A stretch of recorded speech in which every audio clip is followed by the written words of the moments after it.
Hey guys, we've got Lionheartz back again, returning guest. Welcome to the Joshin-Strike podcast. And, well, I was trying to get some Talon and FlyQuest boys for a quick interview, but of course they're mid-travel and whatnot as well, so we'll probably try to get them as soon as we can, to be honest, as well. So we've got Lionheartz here to talk about the major overall, or not the major, but the RMRs, at least the RMRs that have been. And, well, first up, before we go into that, how have you been, man? What have you been up to? What have you been doing? Oh, well, I've been busy dodging as many copyright strikes as I possibly can and watching way too much Counter-Strike. The RMRs for the last week and a half have been a ton of fun to catch live. It's my first chance to also be co-streaming any kind of tournament, which is really cool. I haven't been able to do that before. So watching the games live with people from my new Discord community and everything, it's just been a very good time. Other than that, the recaps take a lot of my day, so it's wake up, watch Counter-Strike, take a nap, watch more Counter-Strike, edit Counter-Strike. At this point, I'm just seeing it in my dreams now. And then it's not even done yet. You've got a week and a half of it basically, because I go to I go to Stockholm on Wednesday, and you're gonna be doing the RMRB stream or Bs. Yeah, and the major just rolls right in. I think there's only a week break between the last RMR and the start of the opening stage, so it's the next month is just gonna be all Counter-Strike. Oh jeez, it's gonna be from this point, and it's gonna be bam Christmas for you basically. Yeah, and I'm gonna be like, where did the time go? And oh my god, I need a break. But anyways, let's get started on the Asia RMR. And I gotta say, we've talked about this off stream as well, but you had a bit of a heart attack watching this game as well, of how close and how crazy some of these games were. Oh yeah, I mean, I think we all knew just because of all the news surrounding it with the drillers and everything that things were going to be interesting. Mm-hmm. But man, some of those games really took it out of me. Especially because for me, they've been at 8 o'clock at night or even midnight for some of them, going through into the morning. So I'm sitting here, it's 11:30 at night, and FlyQuest and Drillers are locked into the most silver death match of pro matches to ever exist. And I'm just like, can this end? Please, can somebody figure it out? Yeah, I gotta say, it was a very high pressure game. It was just really, you could tell it was a more mental game than more mechanic sort of game, because geez, there was some tough labored sprays and stuff like that as well. It was getting really difficult. You can feel that both teams had to really negotiate through a lot of rounds in particular. And I'd say overall, I think the overtime, I think the biggest shining moment for FlyQuest was they negotiated 3 CT rounds of Ancient when they lost their T side 3-0, and that's really difficult to do, because a few people dying on a site, 2k on B or 2k on A, and they take the site. You're pretty much looking at the bottom of the barrel of just being eliminated overall. We should probably talk about the tournament overall, because that FlyQuest Drillers game was probably the best game of the tournament, I'm going to say. It was very scrappy, but also back and forth as well. I'm not too surprised about what happened in the end, with Mongos, Rare Atom, and FlyQuest all proceeding.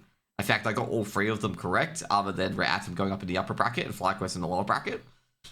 But everything went as expected, other than the Talon FlyQuest game, and we're getting glimpses of Talon being able to perform very well, but geez, they laid a goose egg after that upset. It was really depressing to see, Talon laying goose egg after that. Yeah, I felt like they showed a lot of really good stuff against FlyQuest in that opening best of 1. And I was enjoying some of the T rounds. I believe that one was on Inferno, right? Yeah, it was on Inferno.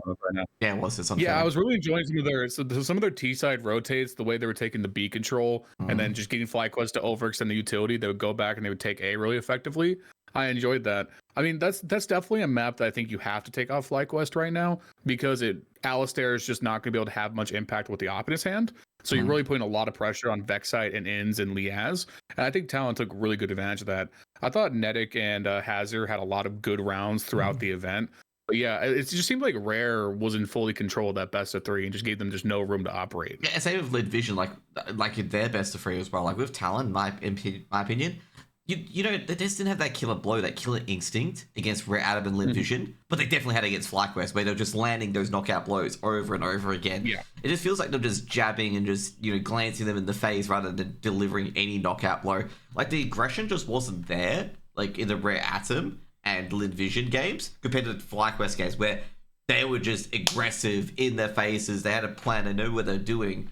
And then Rare Atom and Lid Vision, they seemed really tentative and very no, just no one was willing to stand up and try to take control of the game away from Brett Atom and away from Lid Vision in particular. And it's really sad to see how like Talon got eliminated after that initial upset. Yeah, for sure. Especially because you have that grace of going to the upper bracket, so you have that buffer to work with. Whereas, FlyQuest had to grind it out, play every series on the brink of elimination, and credit to them for being able to pull out that tailspin the way they did. But looking at those two Talon series on the back half, I think the way I ended up describing them in my recap was that they were gentleman sweeps. Like, I think they were both, in the Rare Atom, it was both 13-8s. And like 13-8 is just like you were kind of in it, but it very clearly like still wasn't a close game. It's like, like a 16-10 in MR15. I said it was a close game, like it was even.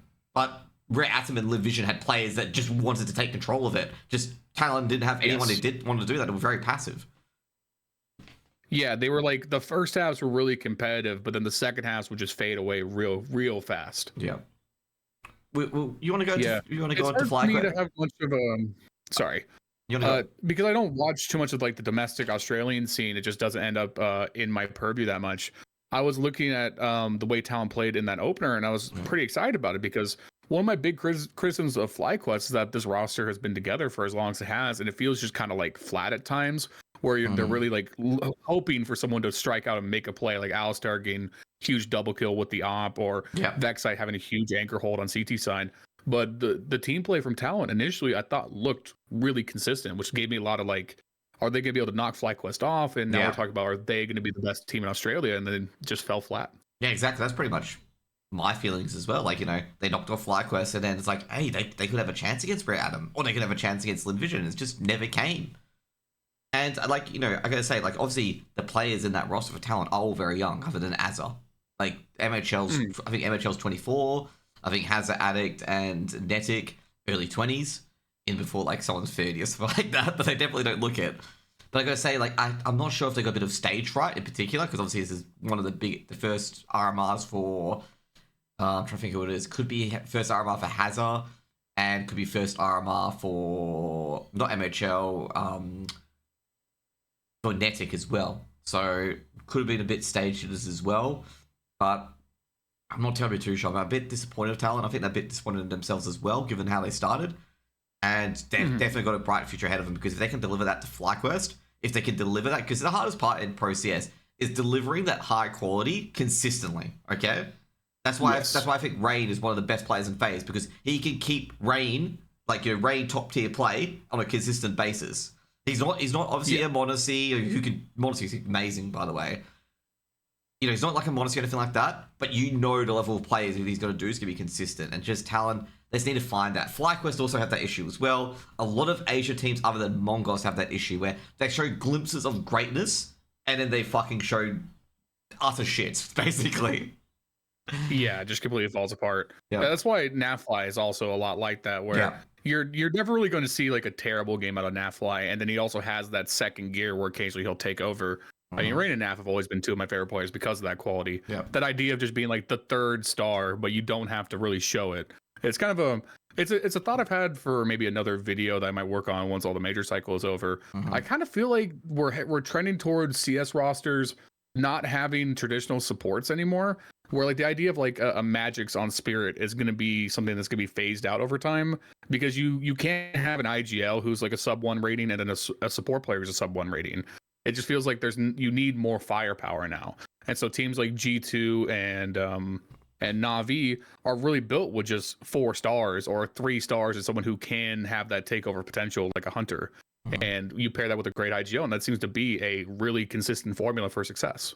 I gotta say with G2, I think G2 is really one of those rare ones of 4 stars in a team. But I can definitely understand that. Now we could talk about the Mongols in particular. The Mongols did Mongols things, and I think the only blemish in the Mongols was losing to Drillers 13-11 on Mirage, and that was pretty dicey because they dug themselves into a huge hole very early, and that was just a bit of warning signs that Drillers were going to actually do something at this tournament. But I gotta say, it also revealed one of the Drillers' biggest weaknesses. Their CT side was fucking terrible. Like, their CT sides were awful. God. But Mongols... If I can never watch another CT have from Drillers, I will be very thankful. So their rotates were mind-numbing. I've seen better rotates in my matchmaking games, the way they would just be like, oh, there's one guy here. Okay, everyone pile in. It's unbelievable how many times they would do that and then just manage to get away with it, which is like the worst indictment of the Asia RMRs, that the Drills got away with so much. But oh man, their CT sides are dreadful. To be fair though, I don't really hold this Mirage game that much against the Mongols, because if you're going to be run over by like a pug team, it's going to happen on a T side where the individuals just strike out and win duels. And so like, if this had been like a 13-5 from the Mongols, I really wouldn't have looked too much into it, because it's just one game and they stomped them out in the other two maps. Like 13-2, 13-5, it shows that the Mongols were definitively better. But you can always catch someone out. MR12 is just volatile like that. Yeah. Like for example as well, like look at the CT sides on like Ancient and Anubis against Mongols, like 10-2 both halves. Like Drilla's CT side just sucked. Now we could talk about Alter Ego, and Alter Ego, I felt like this is just like this roster was just like GI Gaming. They just really didn't have a chance to begin with. Like it was either going to take a Lin Vision, a FlyQuest. I think even Talon could have knocked one of these teams out, to be honest. It's just like they're just gonna be out first round. Like I don't expect too much out of Alter Ego, even with Benta in the roster. Like Benta is a great rifler, but he's not the explosive rifler he was about 2 to 3 years ago.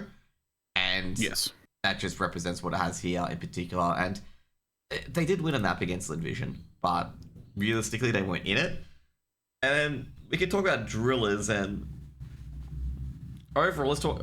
We can talk about what you want to talk about first: the stuff that happened with Drillers, or how they played in the tournaments. I guess we've discussed the CT side aspect of their game being very weak. Yeah, we'll get there for sure. One thing about Alter Ego, though. Oh, excuse me. Sorry, I just burped. Yep. I actually thought that Alter Ego showed an interesting amount of promise. I think the only sad part is that Zijin, I believe, has to go for military service like in the new year, so he's not going to be able to continue to play. And sorry, go ahead. Yeah, Zion. Oh, Zine. Okay, thank you. Yep. Yeah, Zine, I thought he was really good. Him and Benten were definitely the two best parts of this team. And I like that Benten, he's actually had a pretty good year domestically when you look at his stats. And I was a little bit surprised by that, because I just hadn't heard his name in so long.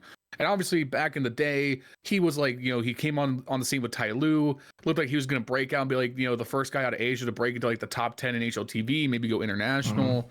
And I just kind of never really realized on that. And I feel like he has settled down to kind of like this nice veterans role here with Alter Ego, where he still has that potential, where he's looked good in moments, and maybe he can sit back and develop new talent alongside. It just kind of sucks that this roster just isn't going to continue, because I thought that those two really showed some potential. Yeah, because there's like Waste of Ammo is all right, but he did not play obviously in it, because I think they pick up Dobu with Delone. I guess it's just a lot of veteran players in a team, and you need that young spark. I think Waste of Ammo would have been that young spark, especially in that team.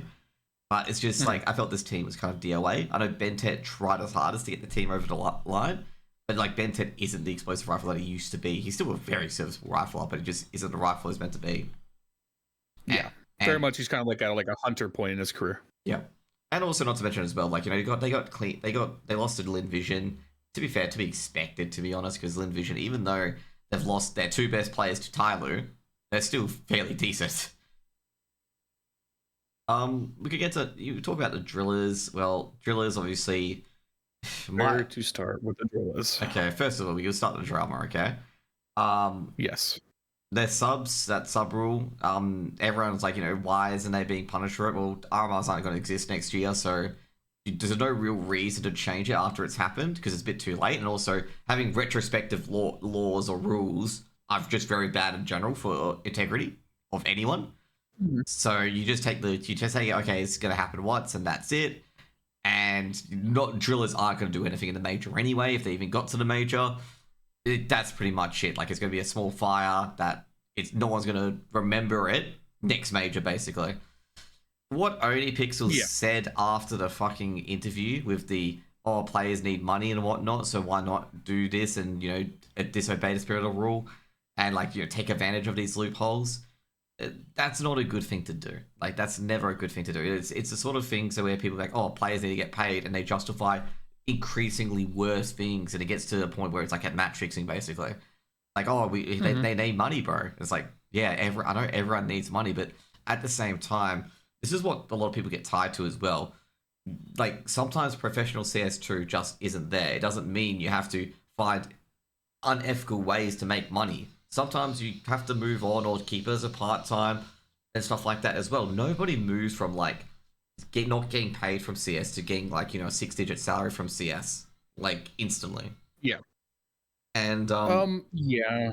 I think my biggest takeaway, because I've had a lot of time to think about it now, I was pretty scathing overall of the project in my coverage of it, because I think that OnaPixel talks a lot about giving money to the players, and I want to take him at face value on that part of the motivation was giving a group of guys the chance to go play at the major. But there's definitely just the larger overtone of it being, you know, just cynically him trying to get into the major, him trying to get, you know, his face into the major. I think that's absolutely a fair part of it. I think the idea of a content creator like owning an organization, it's not unfounded. I mean, you have people like Moist Critical running Moist Esports, and they have like one of the best Apex Legends teams. You know, Disguised Toast and DSG are really good. They do a lot in Valorant and League of Legends and TFT.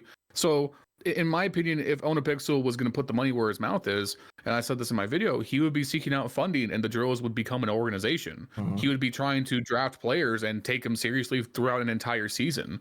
The fact that it was right before the RMR qualifiers, he scooped up a bunch of players just to try and squeak into what we know is historically the easiest RMR path. That is what reads as really bad in my opinion. Like I wouldn't mind like about this in particular. Like if you just said, and also I definitely take your stuff on board. You got, you know, multiple people making actual esports team in particular in a long-term project sort of thing. And they also mentioned as well, like, you know, Disguised Toast has been very open about like how much of a money pit it is for him at times as well. Like, you know, it hasn't been very great for him because he was talking about how much he spent on salaries and whatnot and flights.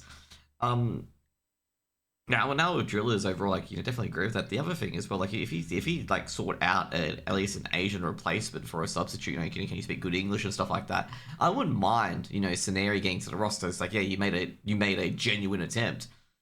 It just seems like he just didn't make a genuine attempt. So I'm just like, bro, like, why are you getting like angry at the community? It's like, bro, you put 4 Europeans or 3 Europeans technically into an Asia RMR slot, and not to mention as well, it gets back to my point about the Middle Eastern qualifier. It's like at this point it's about a bit of a joke because I think me and another person talked about this. 5 teams in the Middle Eastern qualifiers had 2 EU players in it. Yeah, I mean that's you know, the LCK has that problem in America with Korean transplants too, right? Yeah. But I think as long as you have the majority requirement for the region, I don't really think it's that big of a deal to try and seek out talent from other regions. It just all reads cynical to me. Like, you qualify with the first roster, then immediately make a swap to bring in hopefully a better player, even though Scenario was on the whole really bad at this event. And then, you know, Meztal, who was just there so they could compete in the Middle Eastern qualifier, he was awful. And, you know, you come out that's like World 2K and Kavem, yeah, they look like they're good for this level of competition. Maybe they should be picked up for like a tier 2 EU roster. But if you're the players, like, your chance to showcase yourself here at the major is kind of clouded over by OnaPixel's presence, like him being the coach and standing behind them. Like, he's taking up a lot of the space and the attention of it, not so much someone is giving these 5 players a chance to shine, which I think is really what detracts from the whole thing. Yeah, I really got like, you know, I felt like it wasn't really a serious team when I saw OnaPixel coaching. I'm like, bro, like, get an actual coach. Like, I mean, one of the Asian teams had Vins as their coach, which is a Polish coach, by the way. So I'm just like sitting there going like, you know, they're taking it seriously. Actually, you know, I think I've got the wrong things. The NARMR or something like that has a Zins as the coach, but also you have DJL and whatnot. And I'm just like sitting there going like, guys, like, are you guys taking it serious? Like, OnaPixel should be coach. Like, what CS2 experience does OnaPixel have other than opening cases? Like, that's or just playing at a casual level. Yeah, that's what I meant. Like, just get a different coach. Like, I don't think he's a Dan Campbell. You know, I know you don't have to know stuff about CS2. Like, if you're a good motivational coach like Dan Campbell, obviously with the Detroit Lions, I don't think he knows much about football, but he's got, you know, his other extra coaches and whatnot as well. However, like with OnaPixel, I didn't see any other extra analysis or anything like that. It's just like, guy, get a coach who's done some CS2 stuff and just put him in there. You shouldn't be the center of attention, bro, as an organization. I mean, you've mentioned it before, like Disguised Toast and who's the other content creator you mentioned? Most critical. And also, not to mention as well, let's just put Amaranth in there as well for Wildcard.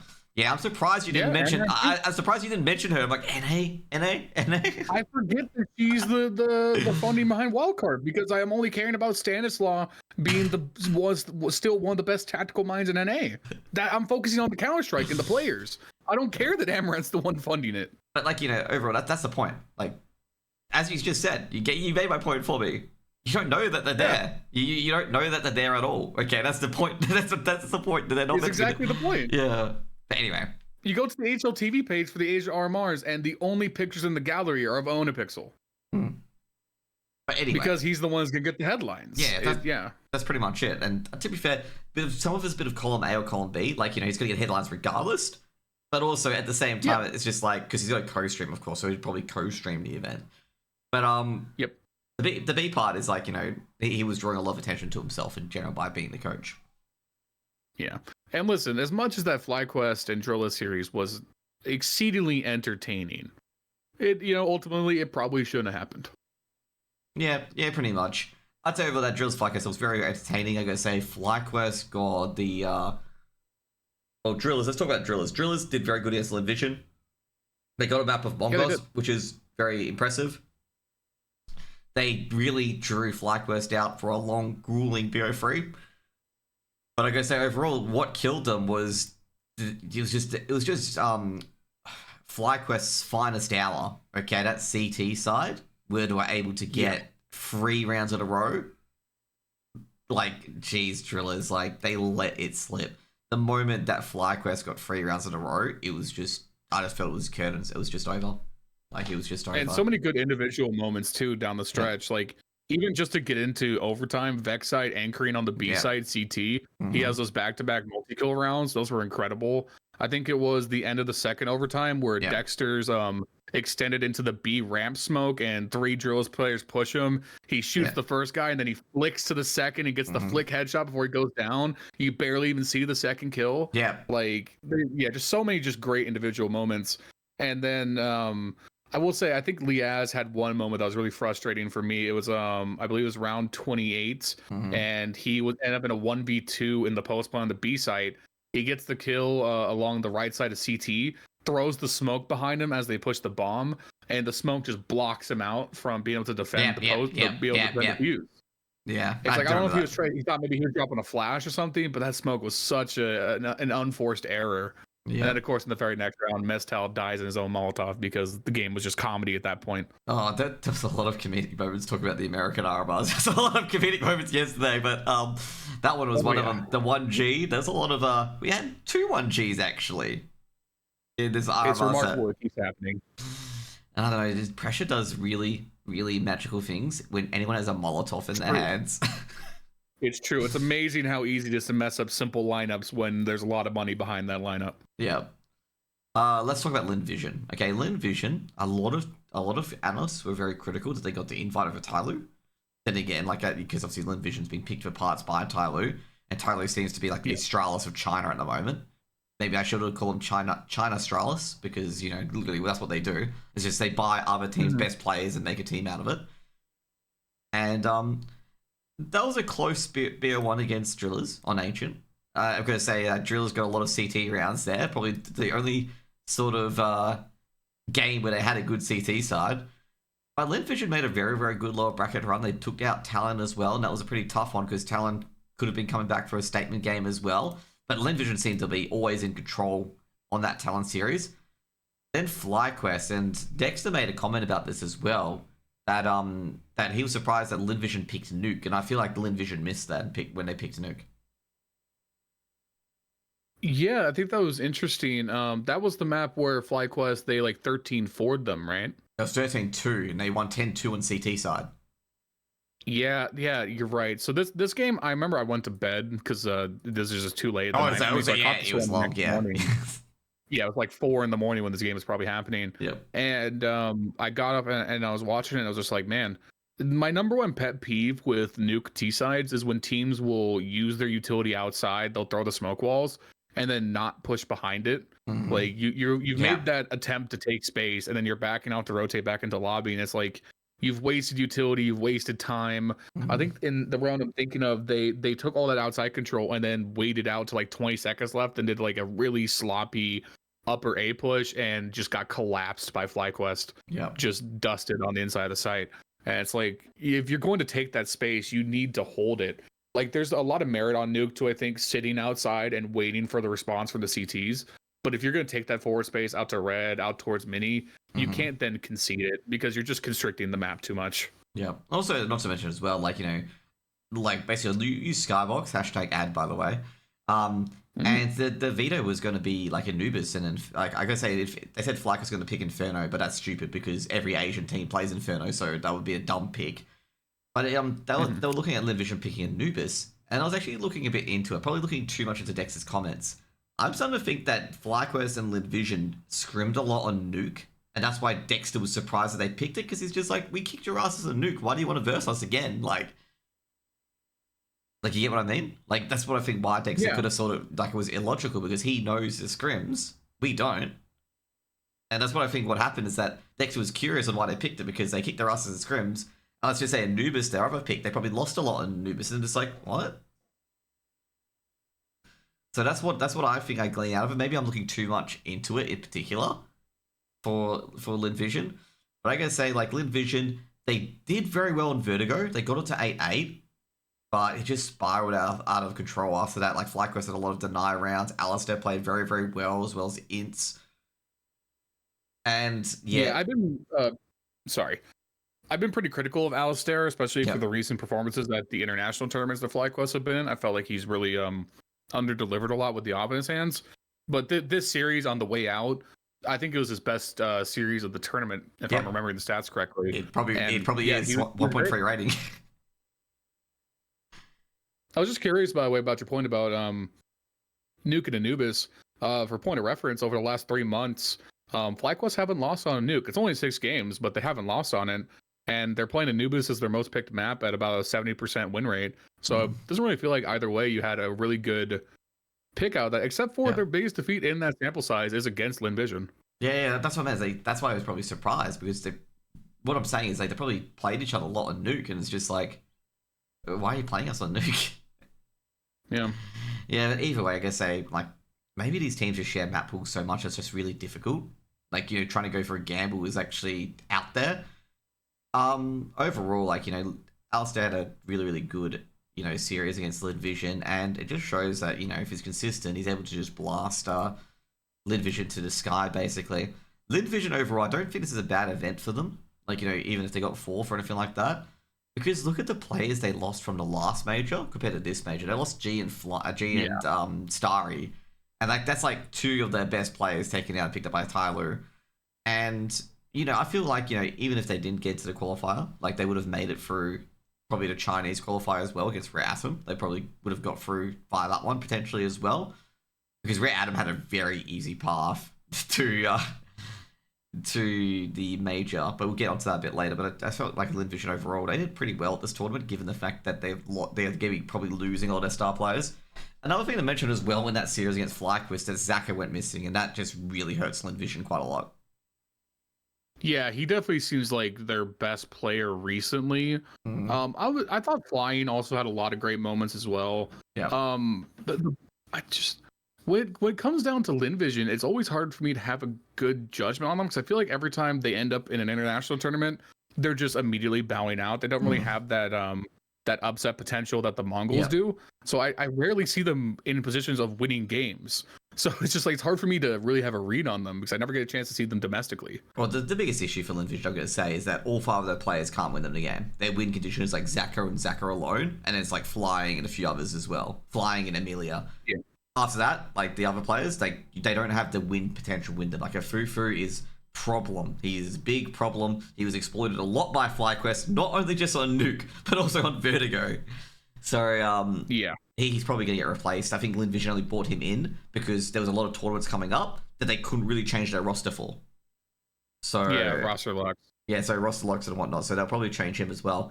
It was actually really sad BO3 between Linvision and FlyQuest, because whoever lost that was changing their roster. Like 100% they'll change their roster, because FlyQuest loses that. They could probably get rid of a Rifler and Alistair. That's 100% what you would do. And because they're not roster locked anymore, so they can probably do that. And they'll do that right away because, if you're not in that top 32 teams going into next year, your invites are going to be very, very small, okay? If you're not in the top 6, and even if you're in the top 16 to 32, like the 16 to 32, your invite space can be very small to begin with. And if you're not in the top 16, well, you don't even get to pick your tournaments, basically. You have to get the scraps off the table, and that's it. Because next year, everyone's going to be fucking competing to be the number 1 TO, and they're going to only invite the best teams.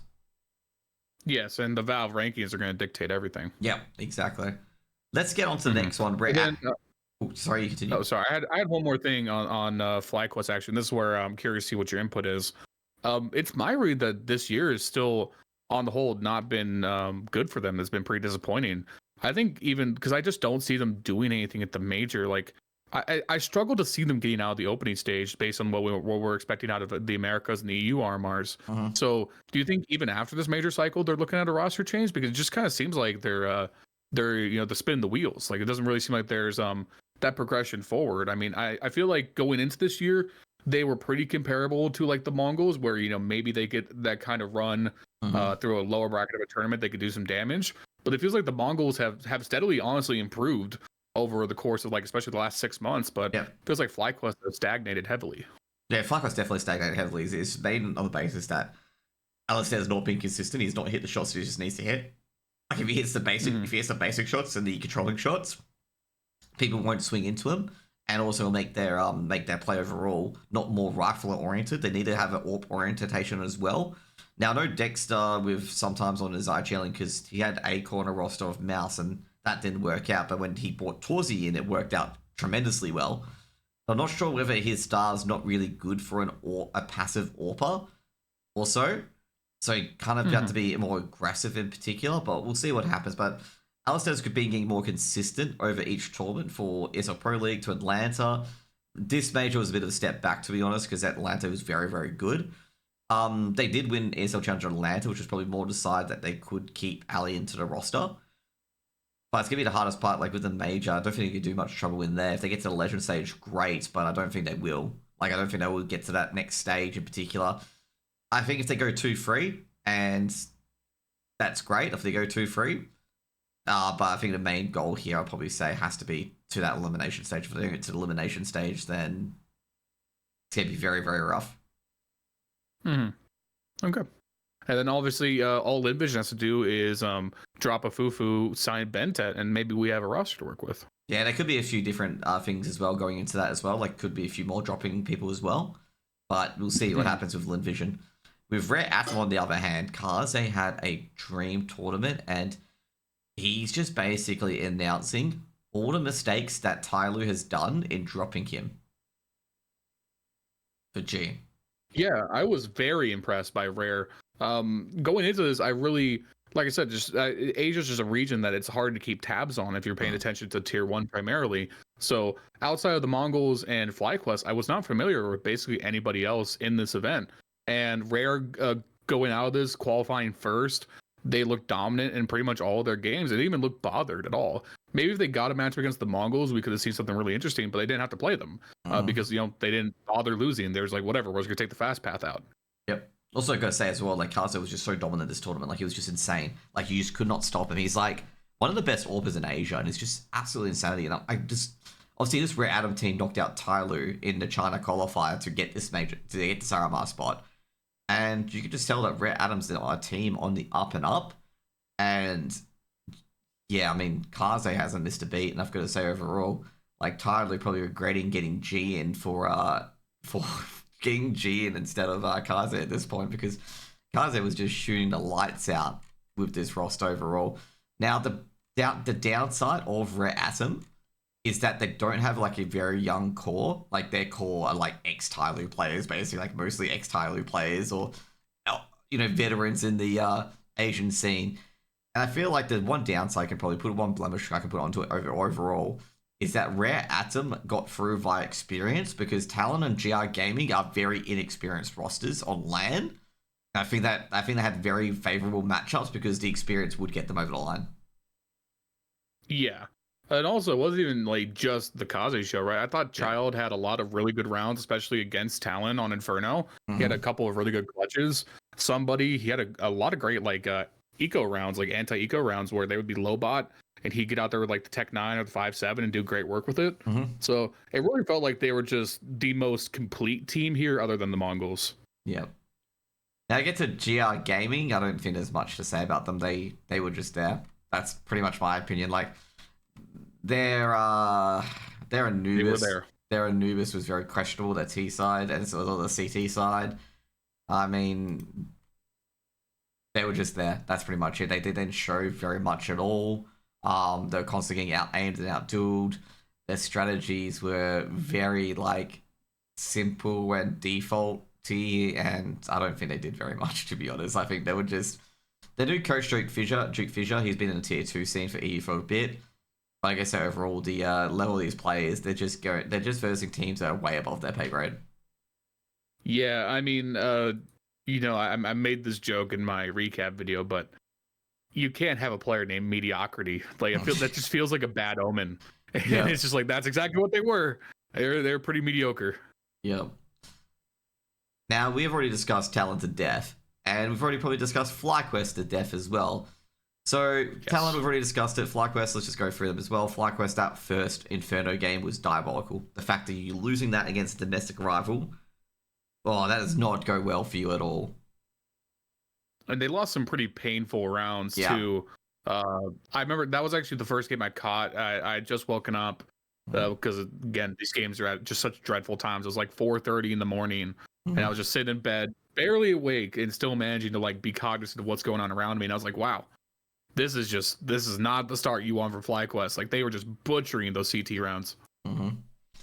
But they did recover. You got to give them the resiliency factor as well. They just took care of GR, didn't panic, didn't try to move heaven and earth. They took care of drillers in some very, very tough circumstances.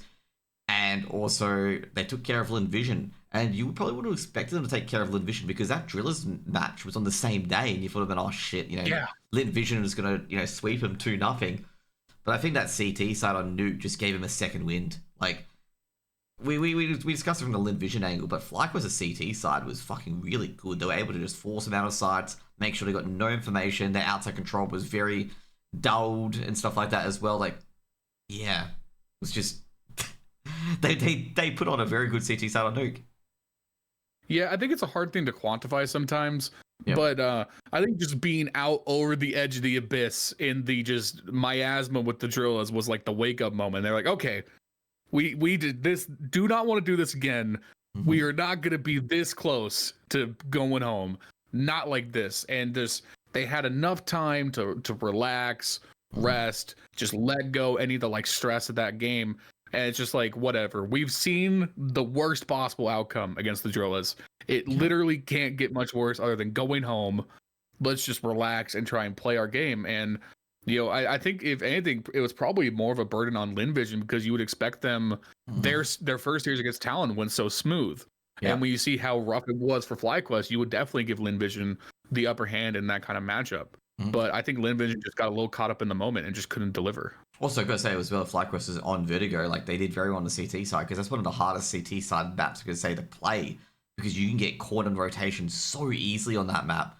And also some great middle control as well. I felt middle was controlled very well by FlyQuest, where Lin Vision couldn't really do many B site crunches because they were just blocked out in middle in general. Yeah, did a really good job of just making sure that they couldn't be picked apart on the margins. Yeah, obviously, it's a nightmare if you let the bomb get down on Vertigo, and they did a really good job of mitigating that. Now, I guess so overall, I think that these are the three teams you want to come out of this RMR. This is the other than maybe Lin or Talon coming in for maybe Rare. These are definitely the three best teams of the event. They played the best overall Counter-Strike. And it's definitely nice that we get, a Chinese organization, Chinese roster into the Shanghai Majors. So Rare going through dominant like they did gives me a lot of hope that maybe they could do something in that opening stage. Yeah, and also they got a lot of veterans in that scene as well. A lot of names, that you definitely know of, like, Child King's somebody, obviously Kaze as well. Mongols, of course, it's great to have them in as well. And also FlyQuest, great to have them in as well. Overall, you definitely got the best three teams. There's no, team that got an easy path. So I think at this point in, the major cycle, there's no easy games. Like, you're not gonna have, let's just say overall, like, 3 easy teams and you're in sort of thing. Not every single team he was very competitive, other than probably GR and it's probably Alter Ego. And then it's just like you're not gonna have easy games. It's just gonna be hard business end sort of tough games.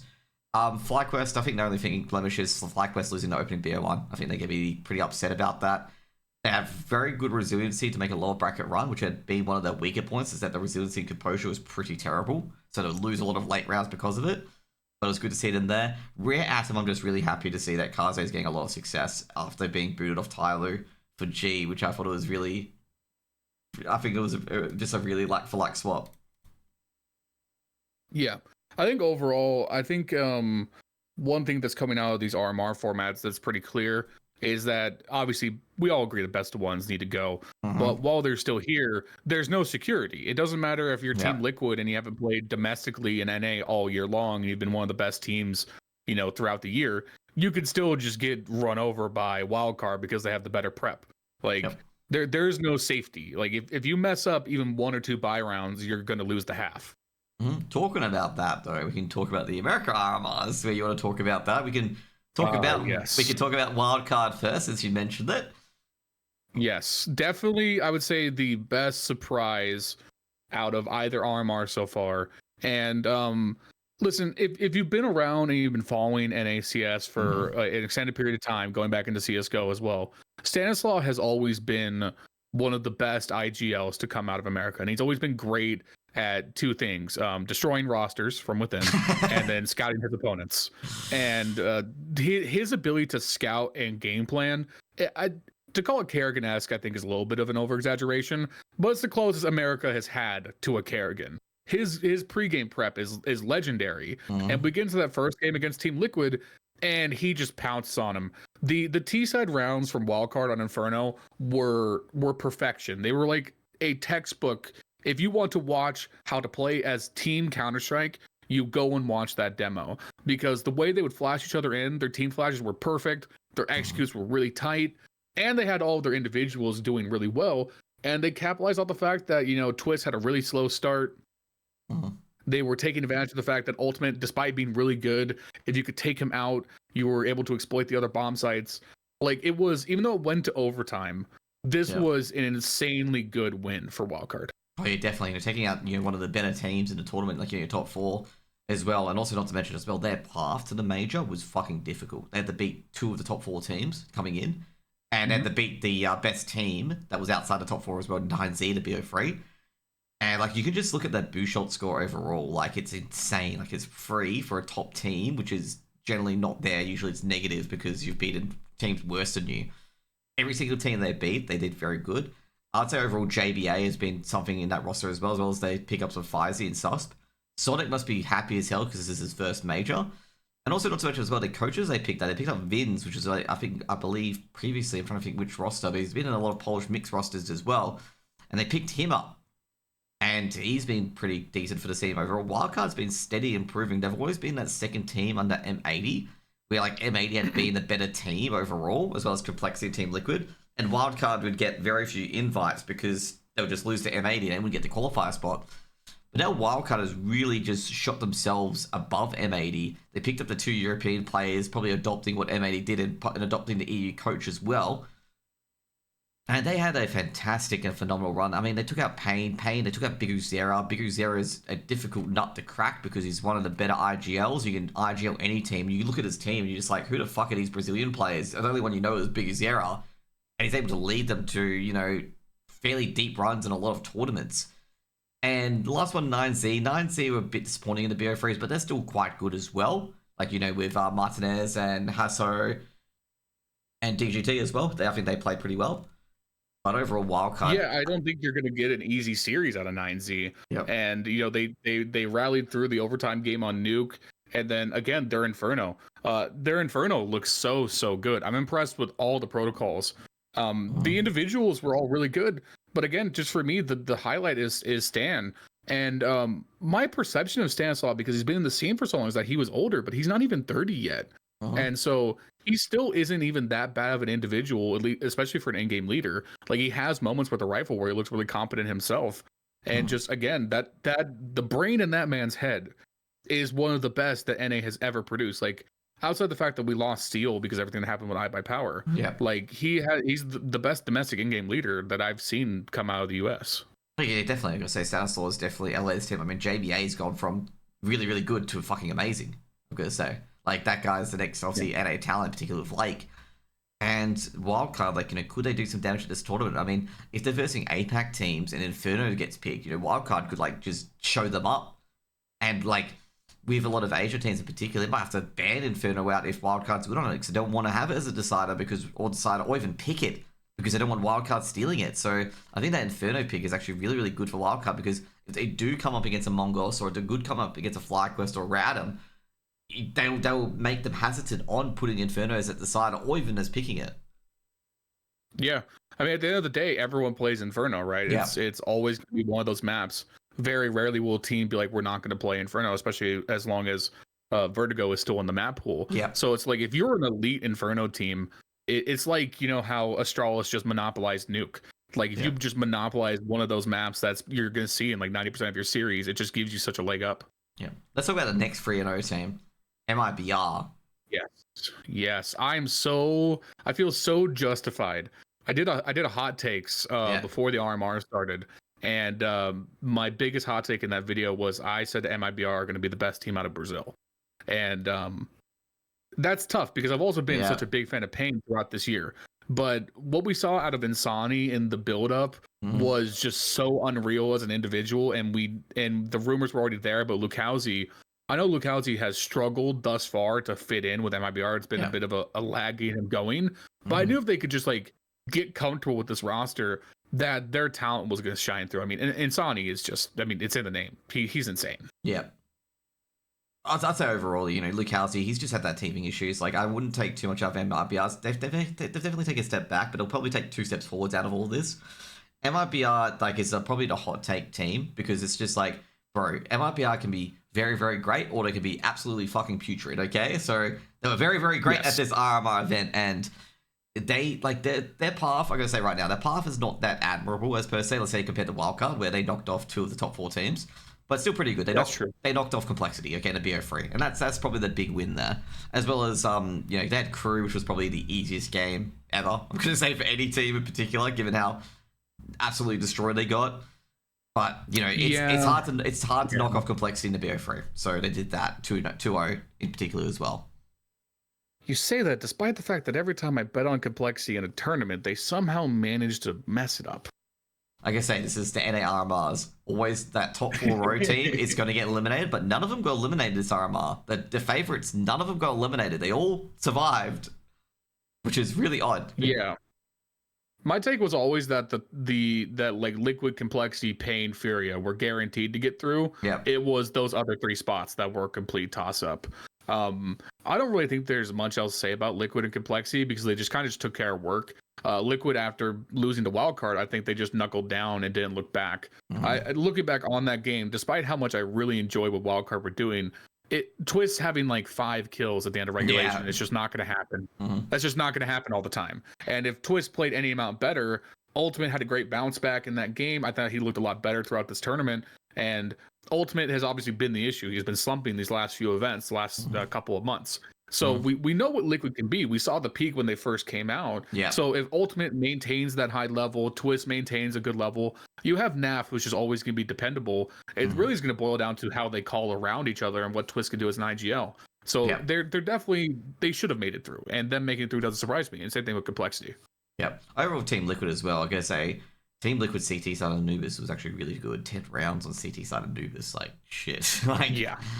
That's insane. And they're a really good Anubis team in general. I feel like they're actually one of the better Anubis teams in the world. It's just like I say, you got a great anchor. JK's has been a very, very good anchor for Team Liquid, okay? Obviously bias, of course.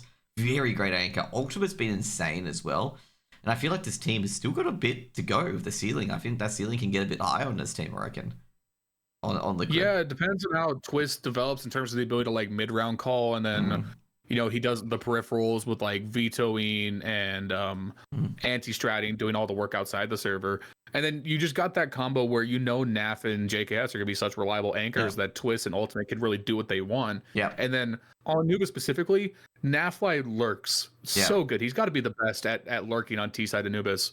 The way he'll just be vigiling out on the B side while they're taking A or mid, and he'll still find a way to get 2 kills on people probing through B main because he's Naf. He's just not going to miss those shots. Talking about as well, Naf, the Mac 10, constantly on Inferno. Like, is that going to be part of the meta now? Because Naf had like a Mac 10 for like 3 or 4 rounds, and he was getting like 2K and getting entries and like opening up sites.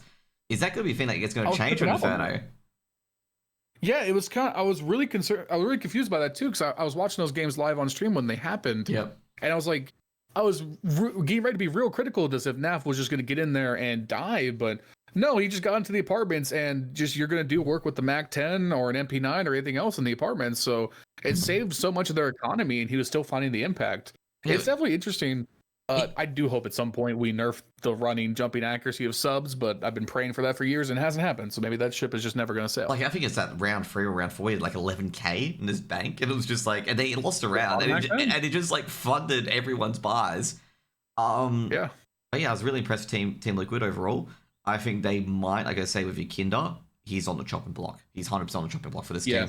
Good lord. They could, man. Like, they could go to Wildcard or go to M80 and pick up Lake or another player in particular, and they'll be much better. Like, if they, like I say right now, Team Liquid could go to M80 trying to pick up Lake, but like I say, they're not going to win that tug of war. But they could just find another entry, to be honest, and they'll be a much better team. They could pick up Hex T from NRG. Yeah, Hex T is another one. Yeah. Yeah. With Yakinda, I've given him a lot of rope because I feel like in retrospect, he got a lot of the blame with the Skulls lineup when it was definitely more of an issue of Skulls than him. And he's continued to have moments where it looks like he's making the right decisions, but there's so many times where he will just shoot himself out of a round. The just really just unforgivable pushes where it's like, I get that you're trying to be aggressive, that's your play style, but you just don't seem to have a good game sense for when to do it. Yeah. And I mean, look no further than a player like Donk or Elige, who are equally as aggressive, but they're just a different caliber of player that they can get away with it. There's so many rounds on the CT side, especially on Inferno. Yes. I'm so sick of him pushing down Banana, bro. It's just like, wait, what are you doing? It's like, it's so easy to criticize him too, because you watch him play and he's inside his goddamn monitor and he's still not managing to see people. It's like, he's doing him no favors. Yeah. The main reason why I say overall, like, if Yakinda, like, in particular, it's just like, that Team Liquid lineup before with Katie and whatnot, I just feel like no one was obeying the system. People were disagreeing on what Katie was doing.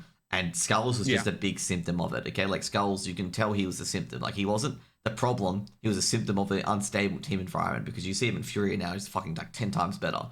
Like, Skulls is a good player overall. And I think blaming, like, Yakinda or blaming Skulls in that environment is pretty off when everyone's having a fight over how the team system's going to go. That's why Liquid are just worse in some parts. It was definitely like Yakinda just got to fly under the radar during that time because he wasn't the biggest problem. Yeah. But we're at the point now where Liquid could seriously be contending if they just had a different player to play entry. Oh, definitely. Get to the next team, Complexity. I'm going to say Complexity. They've been slumping recently, but they took care of business and they 2-0'd M80 as well, which is a very convincing 2-0. And a lot of people have been calling out, Floppy, Grim replacements every single time. Always see it when they lose, it's just Floppy and Grim minus, all of them in particular. And a Hallzerk, another one as well. But I feel like this team, they had great polish at the start of CS2.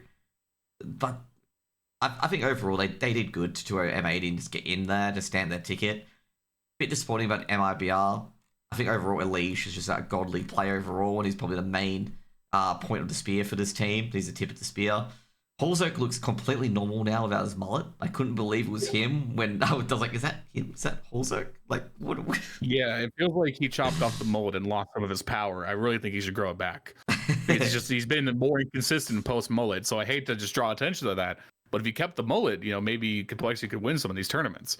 I mean, I've watched a lot of Complexity. They're one of the teams that I pay really close attention to because I love the organization, and Elige is one of my favorite players. So I feel pretty qualified to talk about what their problems are, and it's definitely not Floppy. I think out of all the players, if you're going to replace somebody, you keep Floppy because he's a good support piece who has his moments to shine, and he's just a good soldier. He's going to do what's good for the team, and it's hard to find pieces that could do that, especially out of NA.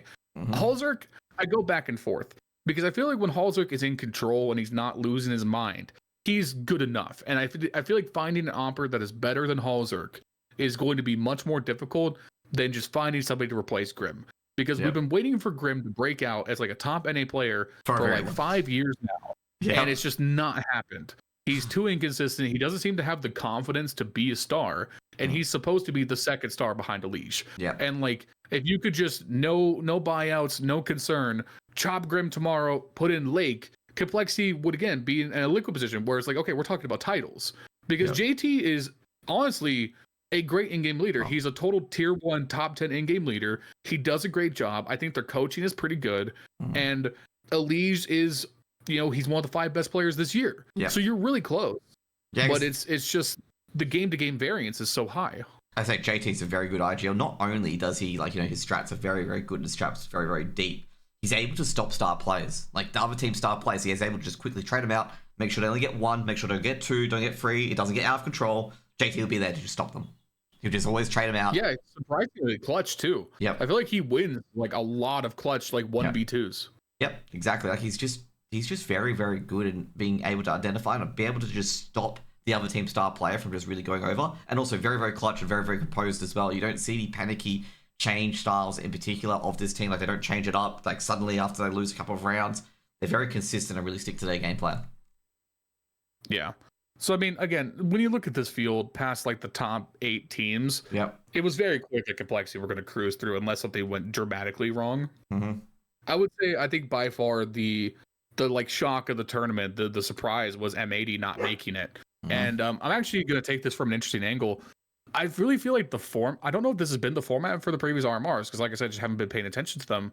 But it must have been a very bad feeling for M80 to win that series last night against Bestia, where they grinded it out against Thomasin turning into Donk, which we'll get to him.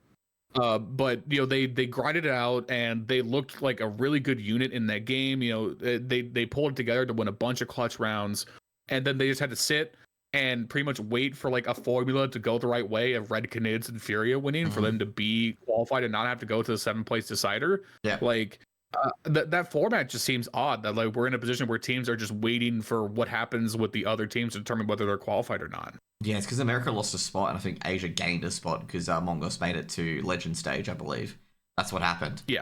And so overall as well, like talking about M80, this was just a very annoying miss for them at this tournament as well. Like, they just got not really much they can do when Fury is just pulling every single piece of bullshit out of their ass and getting like nutty 1 taps and stuff like that. Like, what can you do? The only mistake they did was 22nd round of Anubis against Fury, where they just tried to, aggressively push middle and it just went, free for nothing.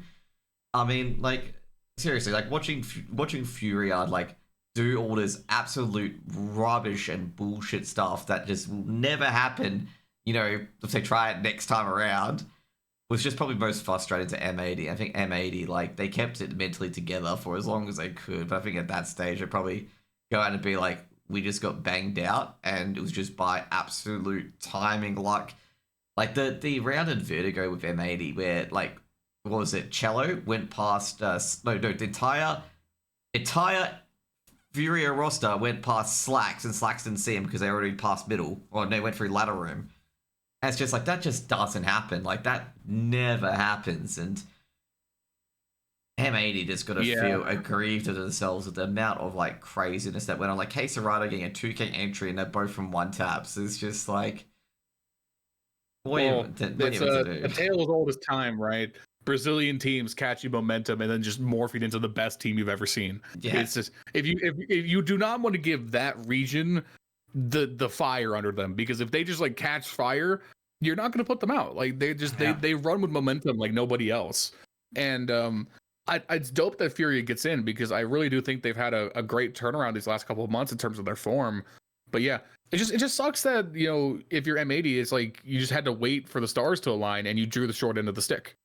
Yep, and like I say, overall, they could probably go back to the drawing board. I think they're going to be very hurt, given the fact that Wildcard made it. Okay, that's the team they've been having the wool over, and they don't have the And they wool did over it down. anymore. And they looked like the better team too, which is definitely unfortunate. If I had to look into it even further, I feel like Swisher has to be on the way out. He did not have a good event. He had a bunch of just bad rounds, even in that Bestia series, where it's just like he's doing the team no favors. And it feels like everything else, like Slacks is great. It's certainly good enough for the level of team they are. And I even really enjoy a lot of their strat calling. It just really Swisher. I mean, he was the bottom fragger here against Furia. And I'm trying to pull up the stats right. I'm pretty sure he was one of the lowest rated players of the event. He did pretty well early on, but it's just the last series was he just had a bad day, to be honest, on that last day in particular, just not having the greatest of times, and it's just at the last hurdle as well, which is going to hurt him quite a bit. And he wasn't too happy with his performance either. He said on Twitter as well that just I don't know, just absolutely just nothing worked, mate. Oh yeah, fair enough. Actually, him, Slacks, and Sin were all pretty low, all right around 0.9 rating for the event. And then Lake, I mean, there's nothing to be said. Lake is clearly next up in NA. The way he's going to develop with next year is going to be really interesting to see if he stays there or goes off to another team. Yeah, I gotta say, that's gonna be a hard one to try and keep Lake around because, Liquid and Complexity will definitely probably be knocking on his door trying to get his services because, like, Liquid, for example, if they get Lake instead of Yakinda, I think they could elevate themselves to even be in that top 6 conversation as well of the world because, like, you're gonna have a rifler that you're going to be afraid of. Like, the only reason why Fury could beat Lake is that they created more bullshit than Lake does. That's pretty much it. Yeah. And then there's also the reality that going into next year, the NA domestic scene has nothing going on, especially for the Valve rankings. So if you're Lake and you want to compete in the big tournaments, are you going to go EU? I mean, we know that G2 is going to be looking at a pretty sizable rebuild if Nico's going away.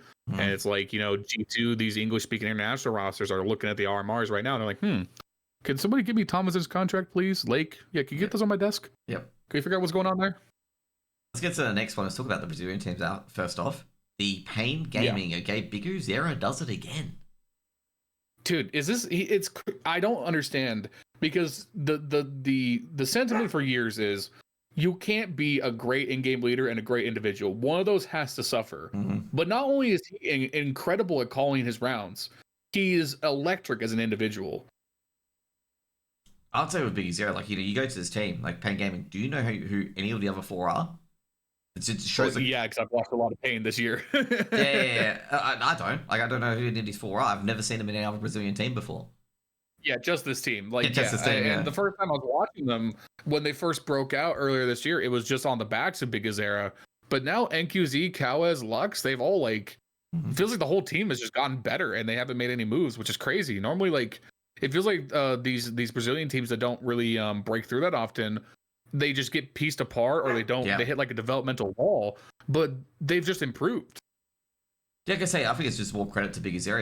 He's led now, this is I think the 2nd or 3rd team he's led that, his team's been picked apart to go to elsewhere or whatnot. And this is the 3rd team I think he's led to another big tournament.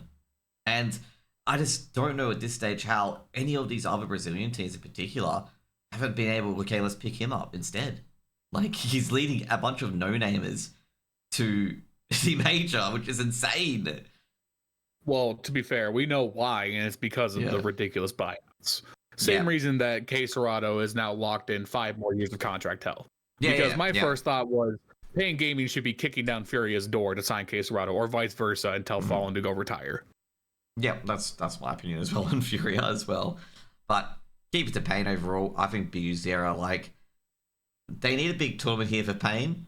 And if Pain gets to the elimination stage or playoffs and Bigu Zera can't attract more parts to his team, it's going to be, obviously I know Brazilian contract hell sort of thing, it's going to be what else does he need to do to prove himself as being one of the best IGLs in the South American scene and get some big pieces behind him at this stage, because it's getting a bit ridiculous if he doesn't get that. Yeah, I mean, honestly, considering we still have the European RMRs to go, so we don't know the full field. Yeah. But just taking into context, even the teams that have qualified so far, yeah, Pain can absolutely make it out of the opening stage, and they're definitely going to be. You can't sleep on them. I don't care who you are, if you're Vitality, not VG2, or what. Yeah. There's no way to you look at Pain Gaming as just a team to step over. They're gonna make you pay for it. And Big Azera, I mean, he's just such a great talent. Yeah, I always compare Pain with Mongos and FlyQuest as well, because those three teams all rebuilt at the same time.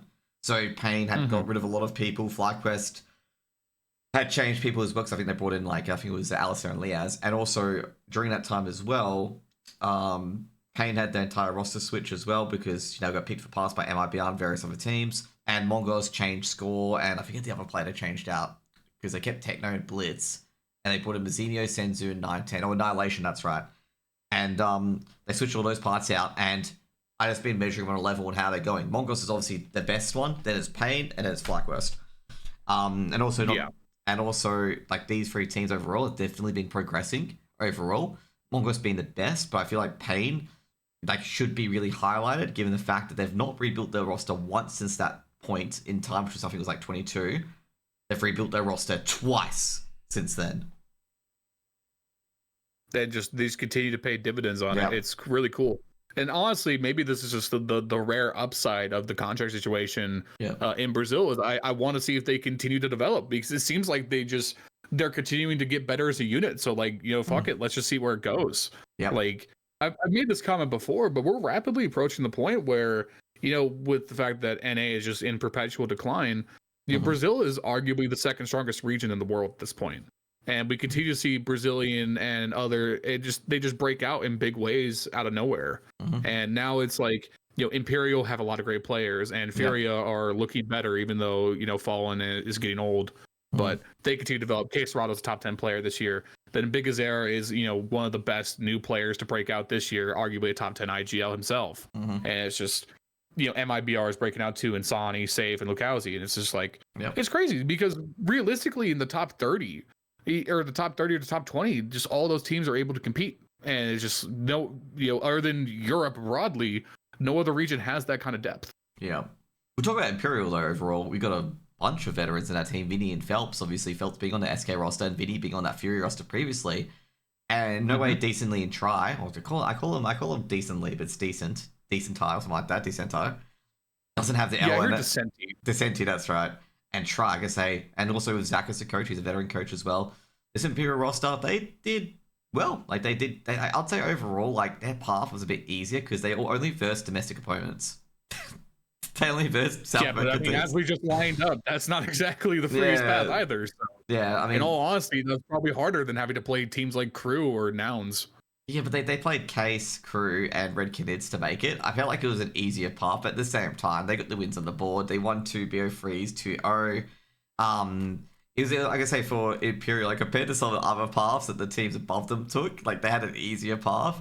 But either way, like, you know, when you verse the MIBR, because I'm looking at the MIBR game and stuff like that as well, they were close to MIBR, they got bossed around by Pain, but they swept up Crew, they swept up Red Canids as well. They actually made an even big comeback against Red Canids in the second map to win in double OT. Imperial definitely deserve it as per se. They won't do too much damage at the major, I feel. Like, this team's more like, it's coming together, and it's not peaking yet, but we'll see what happens in the major if they do peak at the end. But I feel overall, like, I felt like the quality of opponents was pretty low. But at the end of the day, they got the 2-0s, and that's what they need, basically. Yeah, I would say definitely out of all the Brazilian teams that have made it, they are definitely the least impressive, and I would also say they're arguably the weakest. Yep. Like, I would be much less surprised to see MIBR, Pain, or Furia do something at the major. If Imperial managed to do it, I think it would be a genuine, like, upset situation, or they get, like, an insanely good bracket. But in terms of the context of the competition here, I mean, absolutely. You know, you beat the teams in front of you, you get the spot. That's, you know, you can complain about the bracket afterwards, but for the teams, it's just whatever. Got to win in the server. Exactly. And Red Canids, you know, they gave them a real trouble in that final best of 3. I thought that Vertigo game was actually really entertaining. And, you know, on one hand, it's like, man, I wish Cold Zera would just hang it up so we don't have to continue to lower the standards he set in his Hall of Fame career. but also he does seem to be doing good with helping this talent get further. And Henny just continues to be like the missing top 10 opper circa 2017, the career that could have been. Yeah. And Davideus really surprised me as well. I thought he had a great individual tournament. I think overall with Cold Zero, he is transitioning to that IGL veteran role, so he's doing that really, really well. Now, of course, like trying to expect him to go back to where he was in the Hall of Fame, like probably 5 years ago, whatever it is ridiculous. But I think he's doing a good transition because Redkin Nids, like you look at that roster other than Henny, it's just like, well, do you see this roster even doing anything in this major? And they got 2 wins on the board as well on the Americas RMR. This team is going to be like 6 months to a year to trying to see where they're at. Basically, they're showing signs that they can cause trouble, but they're like, is this their peak, or do they have a peak afterwards kind of thing? Like, I didn't expect it to make it out of this event. Like, me and M&M's talked about it as being as sneaky that they would make it through, but not as like a guarantee. And they went 0-2 early on as well, and they dug it back against Case and Legacy. But they're just not there yet. I will say I was definitely very critical of Cold Zero when he was on Legacy and he was opping a lot more. Yeah. If you want to like make the Cold Zero, you're being a check stealer argument, it was with Legacy. I feel like what he's doing with Red Canids is a much better overall project. And if you're going to be that veteran presence, I mean, you might as well drop down to a lower tier team and try and develop the next guys up. Yeah. And it's clear that those players playing around him, I mean, obviously everybody's going to respect Cold. He's one of the best to ever do it. And he still has those individual moments where he shows like, when you're just as good as him, it doesn't matter how far off the prime you are. You're still going to have those handful of rounds where you just turn it back and just show people why you were that guy. And yeah, that's how I felt about it overall. Like, it was just more of a sneaky kind of thing. Next up, we got Furia, and I got to say, Furia dug themselves into a deep hole, like really deep hole. Yes, and in classic Furia fashion, it's like being a Complexity fan. You watch Furia and you lose 3 years off your life, your hair goes back just a little bit more gray comes in, and either they're gonna pull it out and you're gonna feel justified for betting on them, or they're gonna bomb out the tournament and you're gonna wonder, why did you even bother in the first place? And thankfully, this was not the full disaster Furia. I mean, losing that opener in double overtime to Legacy was just an ooh. Yeah, it was a painful watch. But I mean, they did their job afterwards, and they looked a lot stronger. That 13-1 against Boss was really good. They were really good in the best of 3 play, and I just want Caserado to have chances because he's playing at such an insanely good peak for the year. And on the one hand, it sucks that he's still stuck with his team, but at least they've done some work of improving the roster. And I think Fallen has improved as both a caller and even as individual. And then now that Skulls has settled in, the system's better. Yeah, I think overall, like Furia, they dug it out in those BO3s, especially against 9Z and also against M80. They play out their minds against M80, and I feel like M80 just got BS'd out. I think we talked about it as well. Like they got full Caserado'd. And as you said as well, they had a horror run. Like, look at the Bushhold score, -6, and that is really, really bad. That means you're losing to teams that you shouldn't be losing to. And that was mainly because of the Legacy game. Overall, I would say, with the M80 game, I felt it was like more the information being gathered and the timings being captured than the IGLing, because I know the casting was going on about how Fallen's a genius and all that stuff. I'm like, it's not even about that. Like, you're picking up all this information and making these pushes that catch M80 in transition. And it's just like, it's not the calling, it is just the insanity of like, someone just sneaking through in those 2 seconds that you don't look at an angle and stuff like that. But overall, Fury would have been a debacle if they didn't make the major, but they grinded it out in the end. They beat 9Z, and they beat 9Z quite convincingly as well. And they're going to be into the major. I'm just a bit worried. Are we going to get, Fury is just not a consistent team. They had a blips like losing to Legacy. I'm getting a bit worried if they verse like another weaker opponent, they could lose to them, and it could be spelling real big trouble for them.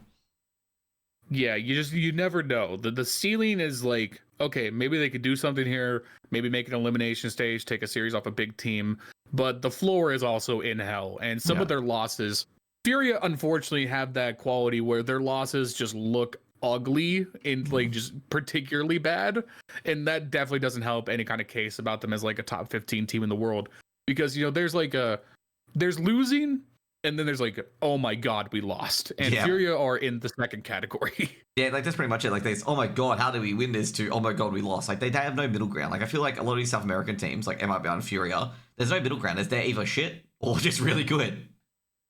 Yeah, Pain's like the one team that tends to buck that trend. It feels like they're rarely getting shut out. Yeah. We'll go to the next one. A 9Z? Or are you going to think about Furia, sorry? Oh, no, I was going to say, yeah, I think 9Z are probably the surprise disappointment other than M80. I think 9Z have shown incredible form at international events throughout the year. Yeah. And considering the context of this field, I felt very confident that 9Z were going to make it through. And just, man, it seems like not only did they have bad moments as individuals, but what I really liked about them, and also we saw a similar thing from Eternal Fire when they made their run back at Pro League, was that their team play was just exemplary. The way that they played around each other, the calling was really, really good. And it felt like that took a massive step back here. And also not to mention as well with 9Z, they reversed 9Z, okay? Do you know, like, 9Z was 0-2 in, I think it was like 22 or 23, and they came back and won 3-2 and made it to the major. They reversed 9Z. They won the BO once and then lost. They went 2-3. Yeah, the best of threes were really, really bad from them, and that really sucks. Because I think, again, they're one of those teams that could actually do some damage in the major. Like I really like the individuals on this team, and I think they've had a lot of great moments. And I'm Martinez, really disappointed. Especially Martinez, like holy shit. Yeah. Like quick scraping and all that. Losing to Pain, I don't think is that big of a deal. I think Pain are definitely a better team. But it's just like from there, it's going downward fast. And honestly, I would take them to beat Furia more often than not. Same. Like I was surprised when they're losing to Furia in that way. I'm like, guys, like you have like some really good rosters, really good pieces. Buddha was just missing at the first half, and it just progressively got worse for them overall. Like I say, 9Z, they just dropped the major invite. Basically, they just dropped it. They had it in their hands, and they just completely dropped it. Yeah, and when you're talking about these smaller organizations, you're looking at the future. It's like, is this roster going to stick around? Are they going to be able to find the tournament slots going into next year? Yeah. Like they could have like established themselves as one of those like lower tier 2 teams that you would see at tournaments next year if they had a good run here. So I mean, they're going to look back at this and realize that a lot of opportunities just went off the board because they went out. Yeah. Next up, we can talk about the best team at the tournament because it's literally in their name, Bestia. Yeah, you mean Thomason and friends. Like let's call it what it is. This was the Thomason show, and all of us must bow down to his greatness because it was unreal. It felt like you were watching. It's like LeBron went to go play a pickup game. It's like everyone on Amity was trying their hardest, and then Thomason would just walking into space and just taking 3 guys' heads off. It's just he was the Terminator, dude. Yep. Like I wasn't paying too much attention because the Asia RMRs were running at the same time. Yeah. So I was watching a lot of those best of 3s while the best of 1s for the Americas were going on. And so I kept hearing, oh, Thomason and Bestia keep having these insane performances. I was like, okay, I'll check it out. And it's like, oh, Thomason's the best player of the tournament. It's like, wait, who? Yeah, exactly. Who are these guys? Exactly. Like, what is going on? And then he just. Oh, he's so unreal in that final series against M80. He was just such a pain in the ass to every single team he versed. Like, he was just that annoying guy to get like a freak out of nowhere, like completely decimate, completely screw up any things you had planned. It was just be, Thomason's got a freak out. You're not getting into the B side. And M80, I gotta say, just must be getting so frustrated or like have a huge sigh of relief the moment Thomason got traded out for a 1-for-1. Yeah. I mean, you look at that last Anubis game. And, you look at M80's scoreline, right? You had Sin with 33, Slacks with 30, Lake with 26, Rec with 25. And on the other side, the only other person who got above 20 was Zoc. And then Thomason has 36. Like, he was the only guy. Like, no one else could do anything. And, I think that Noxie had some good moments with the op throughout the event, but he went totally missing in the series and just couldn't find anything. Nas was just a traffic cone. And even though it felt like there were a lot of rounds where M80 kind of shot themselves in the foot, it was just either Thomason just got 4 kills or Bestia couldn't get a round over. Yeah, I guess overall, like, Nas was a bit of a traffic cone. I think it was just the Thompson and Nox show for most of the tournament, I'm going to say. And Zoc did chip in as well. I think this Bestia roster, like, more confidence to these guys in particular because they did pretty good. Like, 2 and 3 is fairly decent. given the fact that if you looked at it before the RMRs, you probably put them at 0-3 or 1-3 at best. And it gave M80 a big run for their money as well, which is, impressive for them. So definitely a team to watch out for the future, I'm going to say. Yeah, I mean, Thomas is getting paid. It's just someone is going to pluck him out, and you can only hope that this isn't flash in the pan and that he's just going to be someone who breaks out next year. Because while it could just be a one-off performance, I thought the eye test, like his aim was incredible. He was probably going to say, outside of the people who got eliminated, he's probably the best at the event out of all the teams who got eliminated. Yeah, he was second at the event, just behind NQZ by rating. But by eye, God, he was the best player. There's no doubt. Mm-hmm. Now we're going to get into the last 5, and I'm going to say a lot of them are largely forgettable. I think Boss's only good thing was they beat M80 on Vertigo and then proceeded to get the worst BO1s in history and then get eliminated by Thompson and friends. Yeah. I mean, looking at the remaining teams, Legacy, Crew, Nouns, and Case, these are the guys that I don't think anyone's expecting to do anything. Yeah. I think Nouns is an interesting project, and they got some interesting peripherals with Adren and Semphis doing the coaching behind the scenes and stuff. Yeah. But listen, I love Rush, and I love the way Rush played back on Cloud9 in 2018. But in current year, man, he's just not that good. Yeah, I guess it's just out of all these NA teams, man, it's just who is supposed to be the guy that is going to carry you through a series?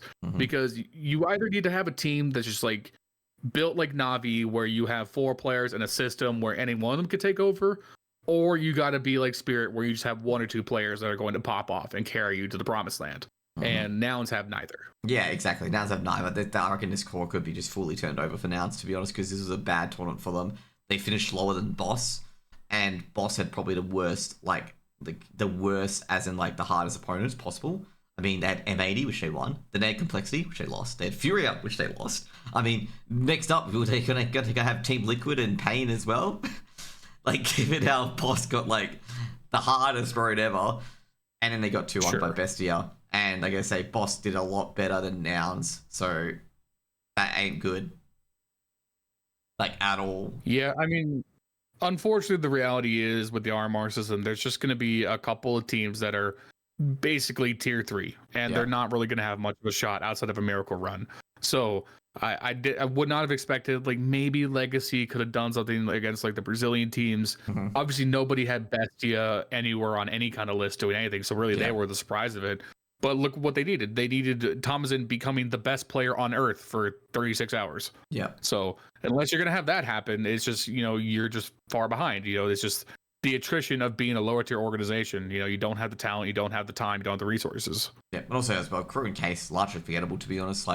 They weren't doing anything at that tournament. Legacy, you could have said, hey, they had a pretty decent Cato run.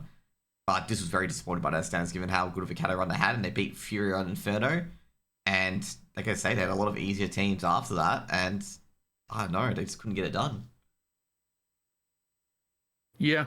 I think Boss was okay. I think out of all these, I think all these teams, they had the most, I guess, upside. I thought Fruit Coats was pretty good as an individual throughout. I think Warden is obviously a good coach. He's been around forever. But yeah, just a step behind everyone else. So I'm not surprised at the results. And I think that's pretty much the America RMR as a whole. It's mainly those top 10 teams or 11 teams, and the other ones are just there for the ride, basically. Yeah, to be fair, I think if you look at the lineup in Europe as well, it's a very similar case where there is definitely the line in the sand between teams you expect to win anything versus teams you expect to do nothing. Yep. Yeah. So, I mean, I think that this is pretty good. There's been no major upsets. There's also been, all the teams you wanted to make it out of Asia and America made it, which means, we're shaping up to have a really competitive major, which is obviously, that's first and foremost what you want. Yeah, definitely. Okay, we're going to go to the next subject, and we spent a lot of time talking about that in particular. The next subject, there were roughly 1,000 games played in the last week. Yeah, we're going to talk about the EU RMRs A and B, and we're going to speed run this, okay? We're going to speed run this of yes or no, if they're going to make it or not, okay? So we're going to go with EU RMR A first of all, okay? You got Navi. All right, cool. Hit me with it. You got Navi. Yes. If we disagree, we talk about it. So Vitality is the next one. Also, yes. Yes. Mouse. Yes. Yeah, they're gonna make it. FaZe. Yes. Yes. I don't care what anyone says. Yes. Yes. Saw. I'm gonna go with maybe. Maybe. I'm gonna say. Didn't they had a shakeup with their coach recently, right? Yeah, So they're Barry's not even the same Saw from a few months ago. Barry's gone. I'm gonna say. I'm gonna say no, and the reason I'm gonna say no, you have no coach, so it's gonna be they're probably gonna be 2-2 as well, and I feel like they could get eliminated due to not having a coach. I know at Katowice they did a lot better overall, Yeah. but yeah, I feel like missing a coach and also switching out Aristides for Agile. Agile hasn't been obviously to Aristides' standing, but I feel like that miracle run really helped them at Katowice. But I think a lot of teams are gonna find them out now, and they're gonna probably get eliminated 2 and 3. I think it's definitely possible. The only reason that I give them a little bit more rope than that, Yeah. it really is just Ujerks. I think Ujerks is a lot like a Thompson and Bestia situation, Yeah. where he is shown a caliber of individual play that's just better than what you would expect out of this team ranking wise. So as long as Ujerks plays well, I think Story also has had great moments beside him, and I think Buteris is a good in-game leader. So as long as this coach doesn't hold them back as much as I think it will, because I think Barry was incredible with the way he was calling back when they made that run at Cologne. So the coach is definitely going to be where they live and die. But maybe it's definitely boils down to Ujerks for me. Yep. Next up, Falcons. No. No. Yep. Yeah. Standing on that, I don't think they're making it whatsoever. Simple's gonna drop 50 kills a map, and he's gonna reach over and choke slam Dupree into retirement, and then wait for Nico to get here. That's my prediction. Why Dupree? Dupree's the only other player that plays in this roster. I actually think that's super fake, because if you look at Dupree against top 15 opponents, he has a massive drop off. Yeah, he does. But Granted, Falcons don't play against top 15 opponents often, but when they do, and they will have to in this field, he's not been good. Well, it's because his lurks get stopped. He's a lurk player. His big plays get stopped occasionally. But overall, with this team with Falcons, it's just DOA. It's literally DOA. They don't operate as a team, and there's really no team cohesiveness. It's just clear. This team is just getting replaced over the next season. Yeah, and it really sucks for Snappy, because I think he's still a great in-game leader, but what are you going to do when the roster knows it's being picked apart in 2 months? That's just not a situation. It's basically a Kerrigan and FaZe situation. They are martyring Snappy to get through to Nico. Pretty much. Sungal? They're out. Sungal? Yes. Songal is yes. Yep. I think Songal, yes. Yep. I think people were not expecting this, but Xfloud and Yada are really good. They might be going to Eternal Fire over the next 6 months, and then that team gets really scary. Yada hasn't been the Eternal Fire, but Xfloud was trying Eternal Fire last time, so I don't think they'll go back to Xfloud again. Okay, I didn't know that. Yep. But overall, this roster is actually really good. LNZ is a great IGL, was IGL for Young Ninjas and Nip at one stage as well. The only downside I say is Youngster. Youngster can get a bit stuck in his ways at times, but overall I think Sungal is a very, very good outfit. And I reckon, I reckon they'll make it to the major. I reckon it'll be 3-1 or 3-2. Yeah, I mean, really the big thing about this RMR is it's a similar situation to the Americas RMR, where those first 4 slots are pretty much, you're not going to go wrong. It's Navi, Vitality, Mouse, FaZe. Yep. And then it's just everyone scrapping for the remaining 3. Yep. Bet Boom, no. Oh, yeah, Namiga, no as well. We're not going to get to Namiga yet, okay? We've got Fnatic and Game of Legion, but okay. Bet Boom, no. I don't think Bet Boom going to make it. Yeah, I haven't really seen the play. It I don't see any individuals here. Stats don't look good, so no. Yeah, because MagnoJez, their main players, just gone missing, and that just does not help you at all. And Zorte hasn't been showing the firepower he used to show as an AWPer. So yeah, this is looking very rough for Bet Boom. Fnatic? This is a tough one. I really like Blame F. So my heart says bet on them, because I think it's pretty open for those remaining 3. I think yes. We run out. Crims continues to bother me, because I feel like he's playing until the wheels fall off. Yeah. And at a certain point, it's the wheels fell off a long time ago. And I'd rather see Fnatic truly rebuild around Blame F completely, as they continue to hold on to these remnants of older Fnatic. I think Knock has potential. Yep. This is why I'm maybe here. It's a lot like with Saw, where I think the stars kind of have to go right for them, and I could see them bombing out and it being just a complete dumpster fire. Yeah. But I could also see them going through and actually showing some good upside. I can, yes, because like they're gonna start peaking. They got Blame F, they got Maddie's. Maddie's gonna be gonna peak here. This is gonna be the tournament he's gonna play extremely well. They've got a great AWPer and Nork now. Like Nork definitely very veteran AWPer. Crims, like I say overall, Crims not back to where he was previously, but he's still a good veteran player on this team. He's able to get jobs done and whatnot, and can fire up if he needs to. And Body, like I say, like maybe like Body's probably the main weakness here in particular, because obviously his stats aren't that great as an IGL. Like, not sure what happens there, but I think Fnatic's going to sneak in 3 and 2. And that's my opinion on that, because I reckon like Nork and Mattis, I think they're going to click together and you can have 2 good star players at Fnatic. And given that this bracket is pretty weak, given that Saw and Falcons have like, and Betbroom as well, have parts that don't work, like, that they've got like stuff going on in the background, they could just like get the wool over them. Out of all the teams that you're 50-50 on, I think they definitely have the least like gaping holes. So yeah, I definitely could see it. And I will always have time of day for Blame F. I think he got really done dirty by the Astralis situation. He's just such a good caliber player. I was hoping that he was going to go to a place like a G2 or another like top 10 team when he got cut. So I originally looked at the Fnatic move as him kind of like settling for the rest of the year. But I mean, it's just giving him time to continue to develop and show his worth on the world level. So I definitely would like to see them get through. Yep. Game of Legion. I reckon they'll make it through 3 and 2. Really? Yeah. I can't. Ash the bowl genius. ZTR is so hard to bet against. You're right. And Slend has also had moments as an individual that look really good. And Flamus. Yeah, they're a team that like when you just say it, I'm like, no, they shouldn't make it. But then you just look at the broader context of the field and you're like, oh wait, no, okay. Again, similar to Fnatic, I think if they do, it's not going to be clean. Yeah, won't be. They'll win their first game and it'll be like, congratulations, you get the first Na'Vi. And you're like, okay, so we're just gonna move on to the next series. Oh, you got Vitality. All right, guys, thank you. Oh, you got Vitality. They lost to FaZe. Yeah, exactly. FaZe are gonna lose their best of one opener because FaZe are always a slow starter, and it's gonna be like Gamer Legion win one, get destroyed by Na'Vi, just get nuked out of the server, and then they catch FaZe in a just lower bracket. Yeah, you remember the what was the comment about? I think it was Carlos, like when G2 went 3-0 in the opening stage, and then FaZe got 3-2, and Carlos was like, "We went 3-0 just to verse FaZe." Yeah. So I mean, you know what?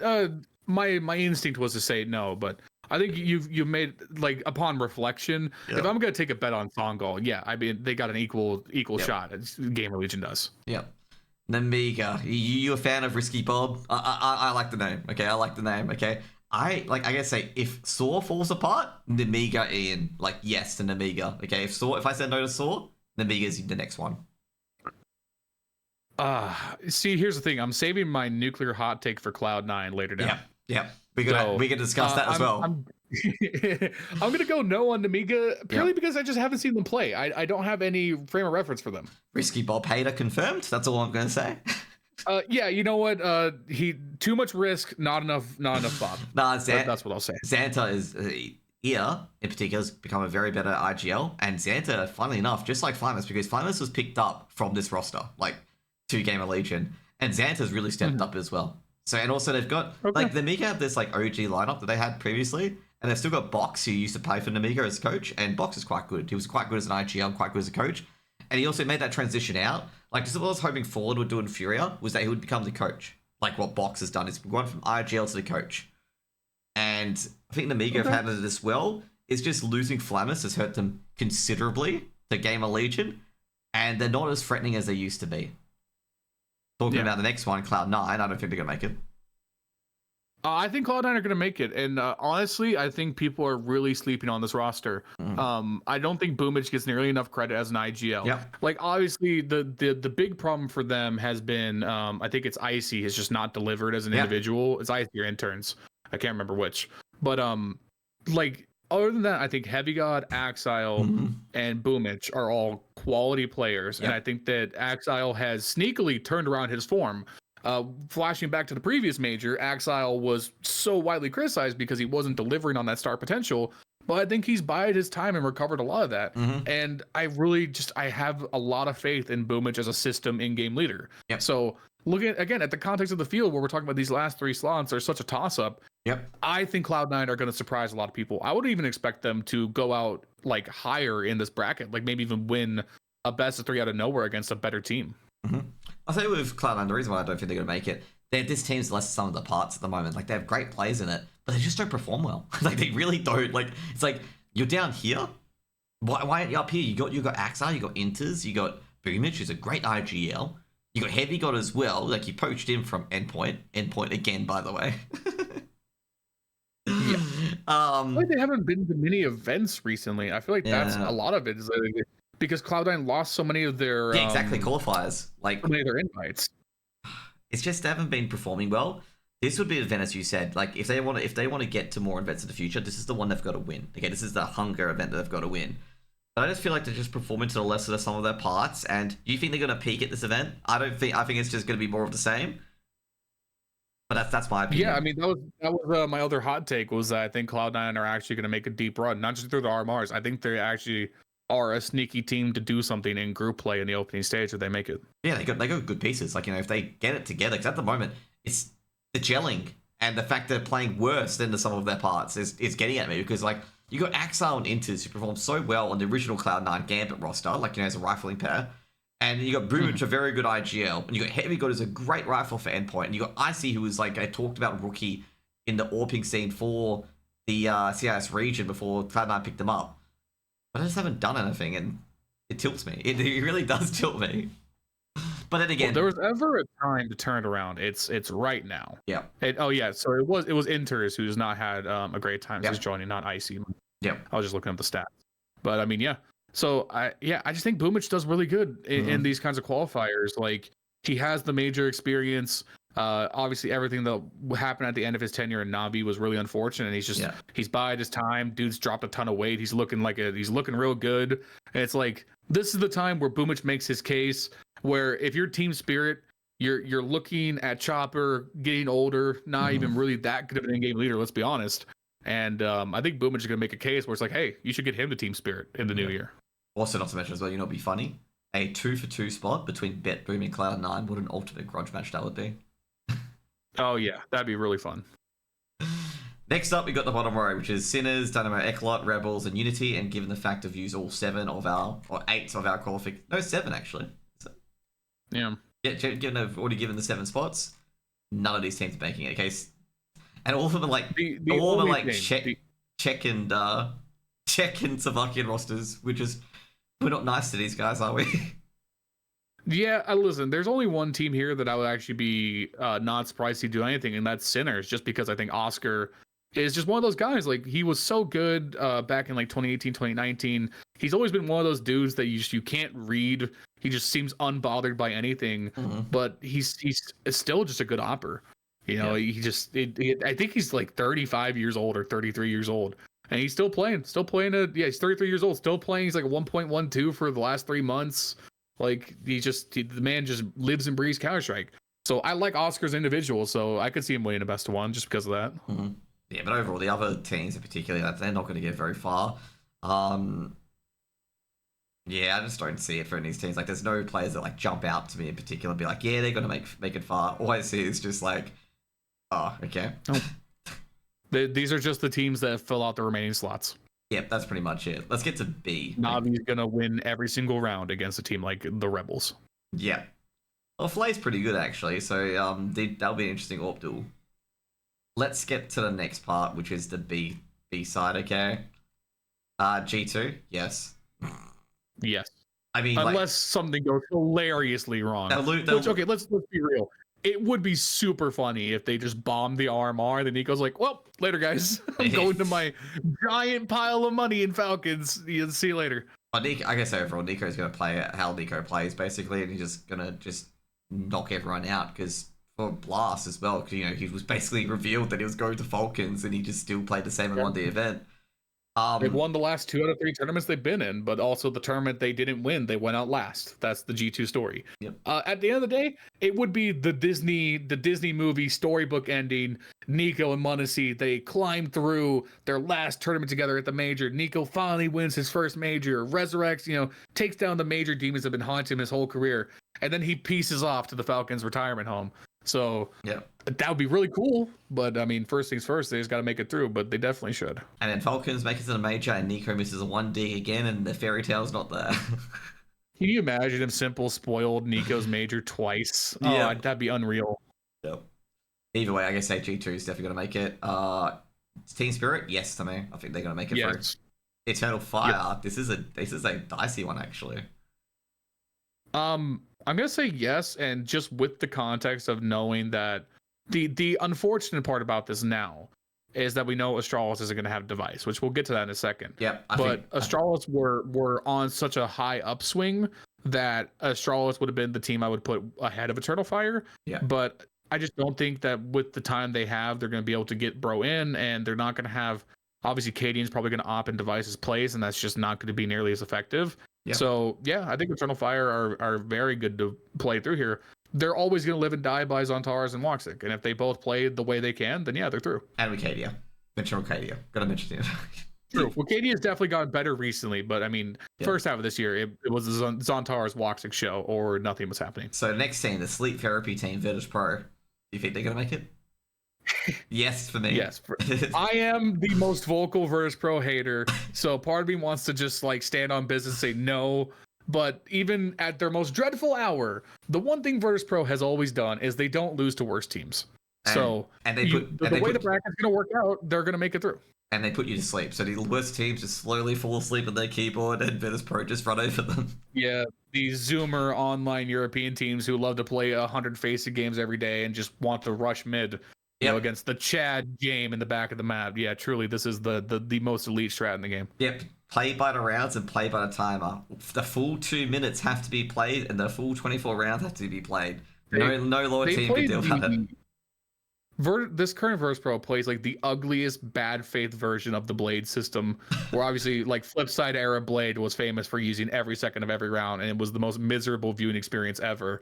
But now, Blade's shaping it up, and he's the best coach in the world. And then Virtus Pro are just doing like a bad mockery of it, and I hate watching it. I'm just gonna quote Brazilian fans everywhere. You just don't understand, mate. Yeah, no, I don't, dude. James he looks like Jesus, but good lord, he keeps dying for my sins.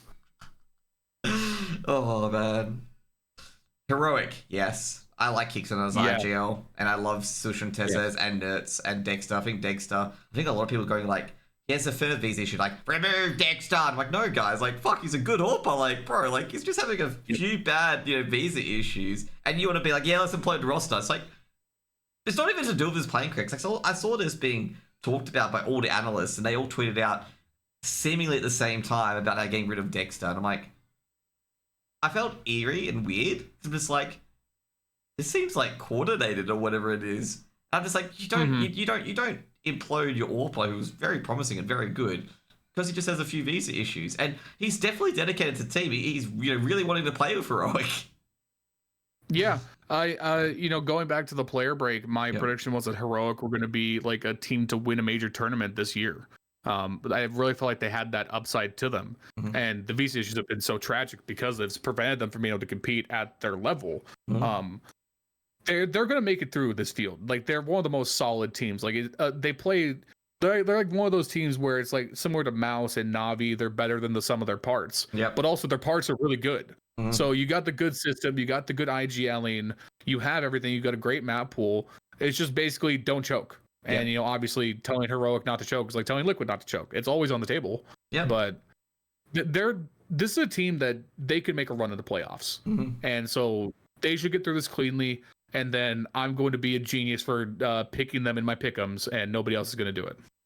Stralis losing Device, and I gotta say, my opinion's definitely changed. They're not going to make it. I think no, unless they just tell Bro and JKS to stand next to each other and kidnap JKS. Yeah, I think it really sucks to lose Device, and obviously I hope everything's going well for him.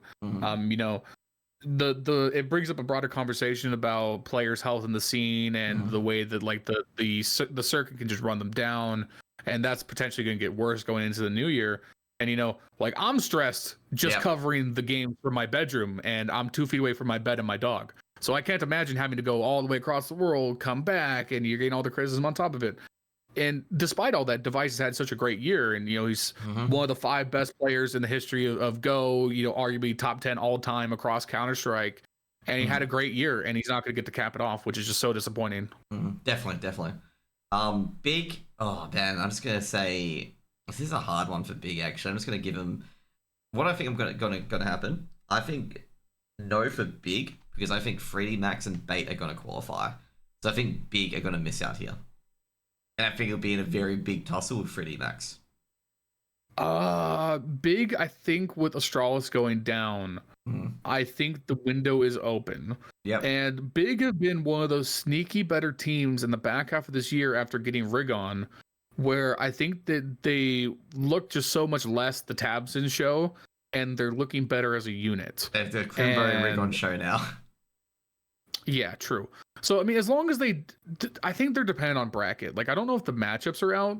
I don't know what their first round is. If they can win their first round best of 1, I think that gives them a big shot. First round is Sashi, so yes, they will. Yeah, if they can get to if they can sneak through an upper bracket where they don't have to play a G2 Spirit or one of the other really good teams, then I think Big have a really great shot to get through. That's going to be a hard one because all those slots are going to be big teams basically. True. Next up we got 3D Max. I reckon 3D Max is going to make it. They are peaking. Okay, they beat. Yeah, sneaky good roster these last couple of months. Honestly. True. And they're peaking. And I was so upset they beat Heroic when they did. They're peaking, and also Exercise and Gravity. Exercise used to be a bit of a doorway, in my opinion. But Exercise and Gravity are getting a lot better, and they are actually actively contributing to the team. And I think 3D Max, they're peaking here, and I reckon they will get into this major. Yeah, every time recently I've tuned into one of their games, I'm like, oh, 3D Max, they're going to get rolled. For sure. It's 3D Max. These guys don't do anything. Yep. And then they're just sneaky good. Their Anubis is really good. Yeah. And then usually you look at some other teams NIP should be a team that should be better because Raz and Wrinkle are good enough, but they're awful. And it's just 3D Max are making the most of their pieces. Yep, exactly. And that's why I think they're going to make it. You reckon they're going to make it? You've got only a few spots left. This is going to be your last spot, by the way. Yeah. So I have Big, Verse Pro, G2 Spirit, Eternal Fire, Heroic. Yep. Yeah, you know what? Looking at the rest of these teams, I don't see anything really from all. Maybe TSM, just because they have so many older names that we've seen play before. Yeah. But yeah, NIP's not going to do anything. Paravision is who cares? I don't know anything about Sashi. Passion also just doesn't really seem that good either. Yeah, I'll take 3D Max. I think that, I'll take 3D Max to get in. Yep. Nip, no. I don't think Nip going to make it. I think Nip with that sub, and also, I don't know how this team doesn't play well when you pick up Wrinkle. Okay, you win the Wrinkle lottery, and you don't, absolutely basically destroy anyone. Well, he called it the Wrinkle lottery. It feels like he's only had, that one breakout game when he first got brought in at, I think it was maybe it was Cologne. I can't. My tournaments are going together. It doesn't really matter at this point. Nip's not going to make it, but I feel like they win the Wrinkle lottery, and Wrinkle has just been getting progressively worse. Yeah, he's had the ultimate trajectory where he popped on the scene. We're like, oh shit, is he a new top 5 opera? And it's no. Talking about the other thing, Bait. I think Bait are going to make it instead of Astralis and Big. Because Bait had a very good ESL Challenger Katowice performance where they got second out of fucking nowhere. And they were beating some very, very good teams. And Nipple and Headtrick and Alex were leading the charge. And I reckon this team is going to make another deep run. They are peaking at the perfect time. And I reckon they're going to take names. And they're going to trip up a lot of these tier 1 teams because their fundamentals are really good. They absolutely smashed Eternal Fire and Dust 2. It was just B-Site Simulator. Bait hit B-Site so much, and Eternal Fire couldn't do anything, okay? They were just basically locked out, bullied out, and slammed on the ground. Yeah, I think this RMR out of all of them has the weakest average field. Yeah. Because outside of the top 4 teams, because even Verse Pro are so liable to throw away a game. Outside of those top 4, it just feels like it's an absolute toss up. And there's just a lot of just middling teams here. So I mean, out of all these, yeah, I don't see why Bait couldn't make it. It just depends on like what happens with Big or 3D Max. Yep, and the rest of them is just not going to make it. Aurora, they lost result, and they've been a bit chaotic since. Deco hasn't been that great. Passion, no, not enough experience. Same with Paravision. Like, oh god, Paravision. Talking about Paravision, look at that roster. Holy shit, they are just like literally, just put any Russian players together and hope it works, kind of thing. Yeah, Kickard and Art Frost. Oh, I remember when those guys were supposed to be good, like 5 years ago. And Patsy as well from Spirit. Like, I feel like it's just a lot of parts put together. 9 Pandas is slightly better, but probably not going to make it as well, because I know Daldes disbalanced Shalfie and Result. Sashi, oh, I don't think they're going to make it, but, Quez, Iceberg, Lucky, they've been making some moves. They've got Hunter as coach, and TSM, like... TSM is just the home of the Danish rejects. Like all the people you expected, like circa 2019. Oh, Valde, Nico, but not the good Nico. Yeah. Acor. Oh, these guys might come through heroic one day. Yeah. Siphon, is he gonna be next up? And it's like, no, none of them. Yeah, that's all I'm gonna say overall is just like, nah, they're worse than some of the parts, and that's pretty much with the ERMR. I just don't think they're gonna make it. Yeah, it's like if you're TSM, it's like, dude, just call MSL at this point. I know he's probably like working in an auto repair shop somewhere at this point, but surely even he would be a better in-game leader than whatever they got going on. Yep, I think Valde's the in-game leader actually. Oh, great! Yeah, that's yeah. There we go. You know what? I changed my mind. TSM sweeping. Yep. get MSL back at least. So I mean, he's got to be better than Danish Nico. It sucks because I like Ragen as a coach a lot. I think Ragen's actually a great mind for the game, but he's working with nothing. Yeah, he's not working with anything at all. And that's... anything else to say about the Europe RMR? No, I think it's going to be really fun to watch Falcons go up in smoke, because I think everyone's expecting Simple to hard carry, and he's going to do it, but this is... I've made this comparison before, and I think it's spot on. This is just 2017 Na'Vi. Simple is looking at the ghost of Edward and Zeus next to him, and it's Snappy or Madden. And it's just like, please, God, why am I having to drop 50 kills still to lose? Yeah, I agree with that.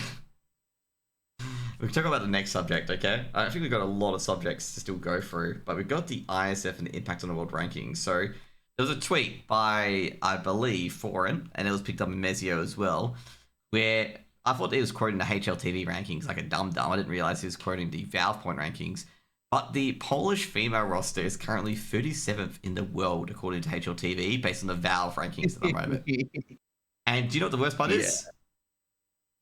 Metasports is not called Team Sweden. Okay, what's going on? Okay, you got to keep the consistency, bro. Metasports Team Sweden. Change it.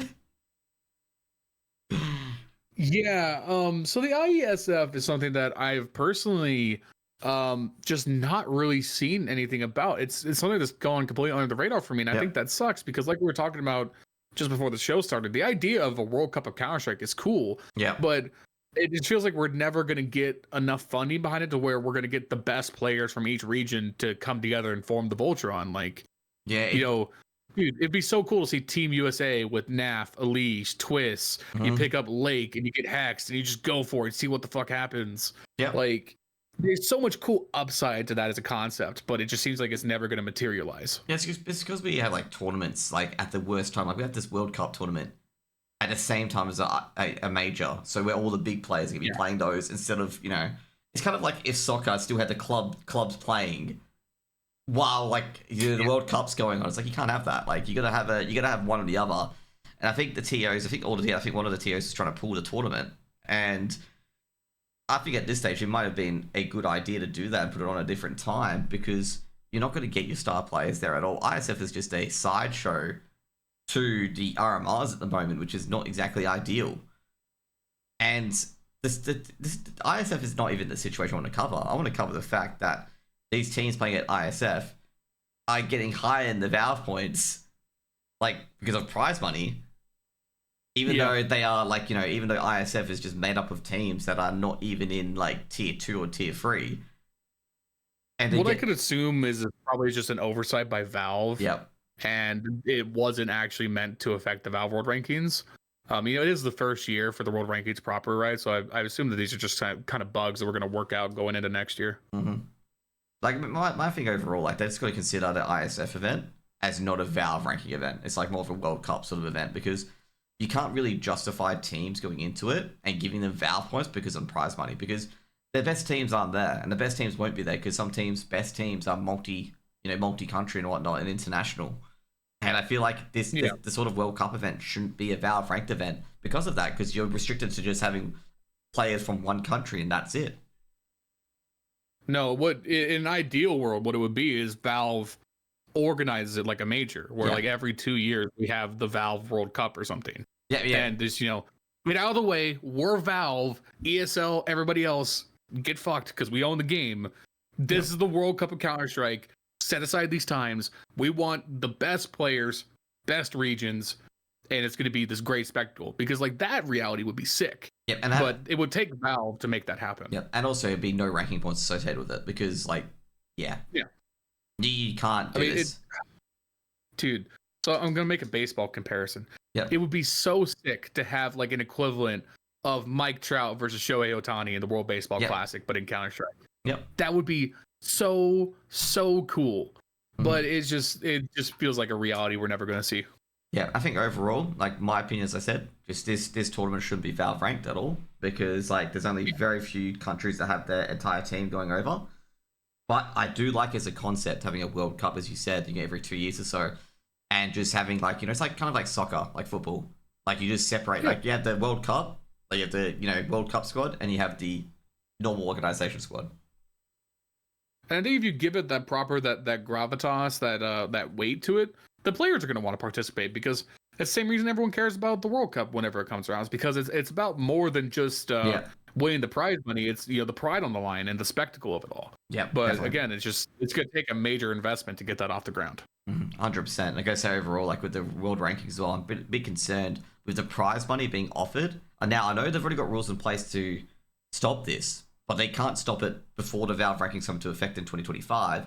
Is where events can offer big prize money, because obviously this is a transition period, and whoever wins that is going to be a lot higher in the Valve rankings because of it, because of the prize money comparison. And it's going to distort it, where like teams that are really not good at all are going to keep getting invites to tournaments, and it's going to lessen the quality of the tournaments, and some TOs are going to have to invite that team despite that team being bad, which is going to impact the earlier events. That's my opinion about that. Yeah, I think it's pretty clear that like the first couple months of next year are going to be a pretty sloppy transition, just because of this just making the Valve World Rankings make sense. It's going to be just a hard thing to get through. Like obviously, I think right now aren't Mongols ranked as the #1 team in the world because they won the Thunder pick? Number 5. Yeah, which no one has them as a #5 team in the world. Listen, they're a good team, but they're not number 5. So yeah, we're gonna have to work that out. There needs to be some kind of waiting for competition. It can't just be prize money. Yeah, I think overall what's going to happen is that this year is going to be pretty messed up. But those teams, this is to counteract my point. These teams who are getting in because the prize money will slowly be filtered out. Like they'll slowly lose the points from losing to teams below them, and they'll slowly be 32, 33, and they'll stop getting the invites, and they'll just filter out completely. And you have like the best 16 teams in there. Now, the opposite argument can be made as well, is that only the top 16 teams gets invites and they can only get points, sort of thing. Yeah, I think the other unfortunate reality is just that if you're a Team Liquid, you're just not going to play in domestic tournaments next year. Like, there's no upside to playing M80 or NRG, because you literally stand to gain nothing, which is really unfortunate. I don't know how Valve addresses that issue, because the worst outcome would be, I mean, obviously NA is already dying on its ass, but there would literally be no point for Complexity or Liquid or even M80 at this point to play next year. Yep, M80 said that themselves, and talking about that as well, you got OCE as well, like FlyQuest. What's the point of playing in Oceania? Because if you lose, you lose a lot of points. And the problem is, what's the point of playing in Oceania? Because you're not going to get any points if FlyQuest ain't there. Same with NA. Is there any point in playing NA if M80, Liquid, and Complexity are going to be there? Probably not. So I think overall, like the point system's got to be kind of rehashed and stuff like that as well. Because like there's certain teams that in tier 2 and tier 3 that will get no points because their tournaments aren't ranked, and the teams that they're versing, like there's no incentive for Liquid or Complexity to compete in these events. Yeah, it feels like it's coming at the wrong time for North America, because if we had the system going into like 2018, 2019, it probably would have been fine just because the domestic circuit was still so much stronger. But it really is bringing into focus just how much we bled talent to Valorant, organizations to Valorant. You know, losing Optic, you know, other big organizations, OG heading out. Like we lost so much room in the space, and it sucks because CS2 is just so much a better product. And I think it's the investment on CS2 is really starting to pan out. But you're not going to bring Optic back because Optic's not going to want to field an international roster. And like, if we could get Optic back, that would be a big boon for the scene in general because there's such a big name in the space, or like 100 Thieves. Overall, like 100 Thieves and like Optic, I feel like they're just franchise things where they just want a, you know, probably confirmed income stream in particular. Like overall, they will never take a gamble on a roster. It always has to be a franchise spot, essentially.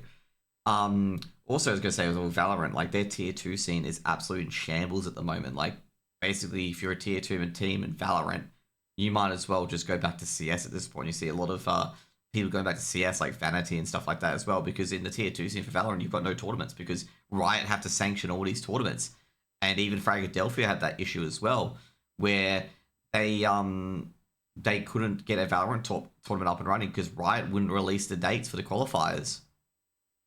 So, and then that's why Philadelphia went back to CS2 because, you know, everyone would come down regardless, and they knew that Philadelphia would have separate rooms for the teams that were playing like playoff matches, stuff like that as well, in the ECA Premier League and not ECA Premier League, ECL.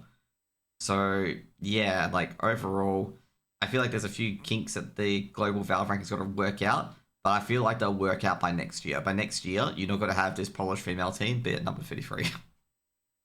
Yeah, you know what's a weird point about Valorant, 37.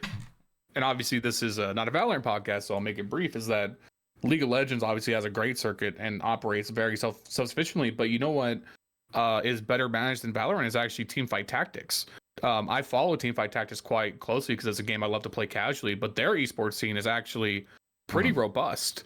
Like surprisingly robust, much better than Valorant in terms of the frequency of events. They got presence in all the major regions. Their Chinese region is huge. They're playing for like $500,000 prize pools in China regularly in TFT. Shit. So, and they play a ton of tournaments all the time, every set. So it's weird that the Valorant circuit is like so staggered, and it's like, oh, we're done playing for the year, and it's July. Yeah, I was just saying that's the most weirdest one because we're gonna get up to this now. Like, I can actually switch the topic already. In particular, is the co-streaming aspect, because the main reason I'm talking about co-streaming as well. If you didn't hear for League recently, the top tier 1 scene, LCK, you know, in Korea, they've put that to co-streaming. There's no official broadcast anymore. I hadn't heard that actually. That's insane. They came out today. Okay. So LCK is gonna have no official English broadcast. It's just like, so what the fuck? Like they're going to a full co-streaming thing. Like everyone will get a clean feed and they just co-stream the games in the tier 1 region of League of Legends. That is absolutely insanity. I don't think that'll ever happen for CS, and it's probably a step too far. But I think the tournament organizers in Counter-Strike have a very lopsided relationship with content creation.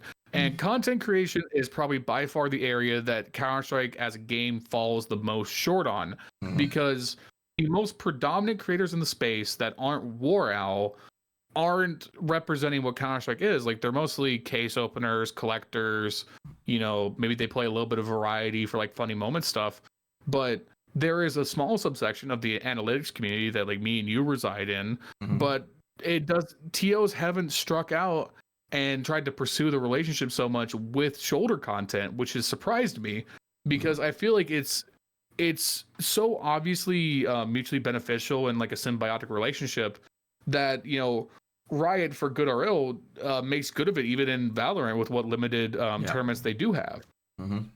Like I say as well, the shoulder content's been getting better for CS2 in particular. They've had a lot of funny stuff and whatnot.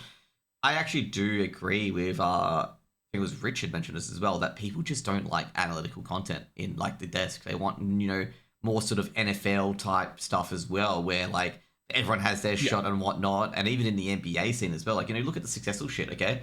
What's the successful shit? You know, Skip Bayless, I forget the other guy. I always forget his name, but he always goes that, how about them Cowboys? Like, you know, forget his name. Like, they've got them guys. I understand what you mean. They got those guys. And then you got Shaq, Charles Barkley, and shit on TMZ, wasn't that right? Oh, I forget of it. TNT, not TMZ, TNT. Yeah, inside the NBA. And they are like so good. And those are the desks that bang out. And that's what Richard said. They bang out. They don't like quoting statistics or whatever it is. It is just, say what you say, crap on players if they need to be crapped on. Say teams played good, what the big things were, what you're feeling, what the spirit is, the emotional impact of the game.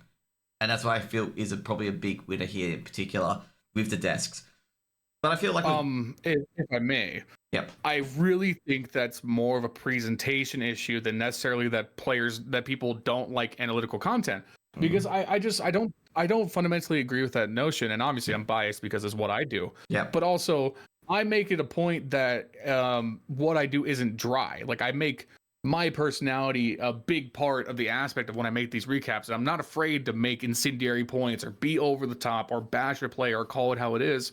And you watch the deaths, and I think ESL, has gone better at this than most, especially recently, when you're just kind of letting Moses and Sponge and Launders, they're going more off the cuff. They're being more personal. They're being more personable. They're letting their personality shine a lot more. Yeah.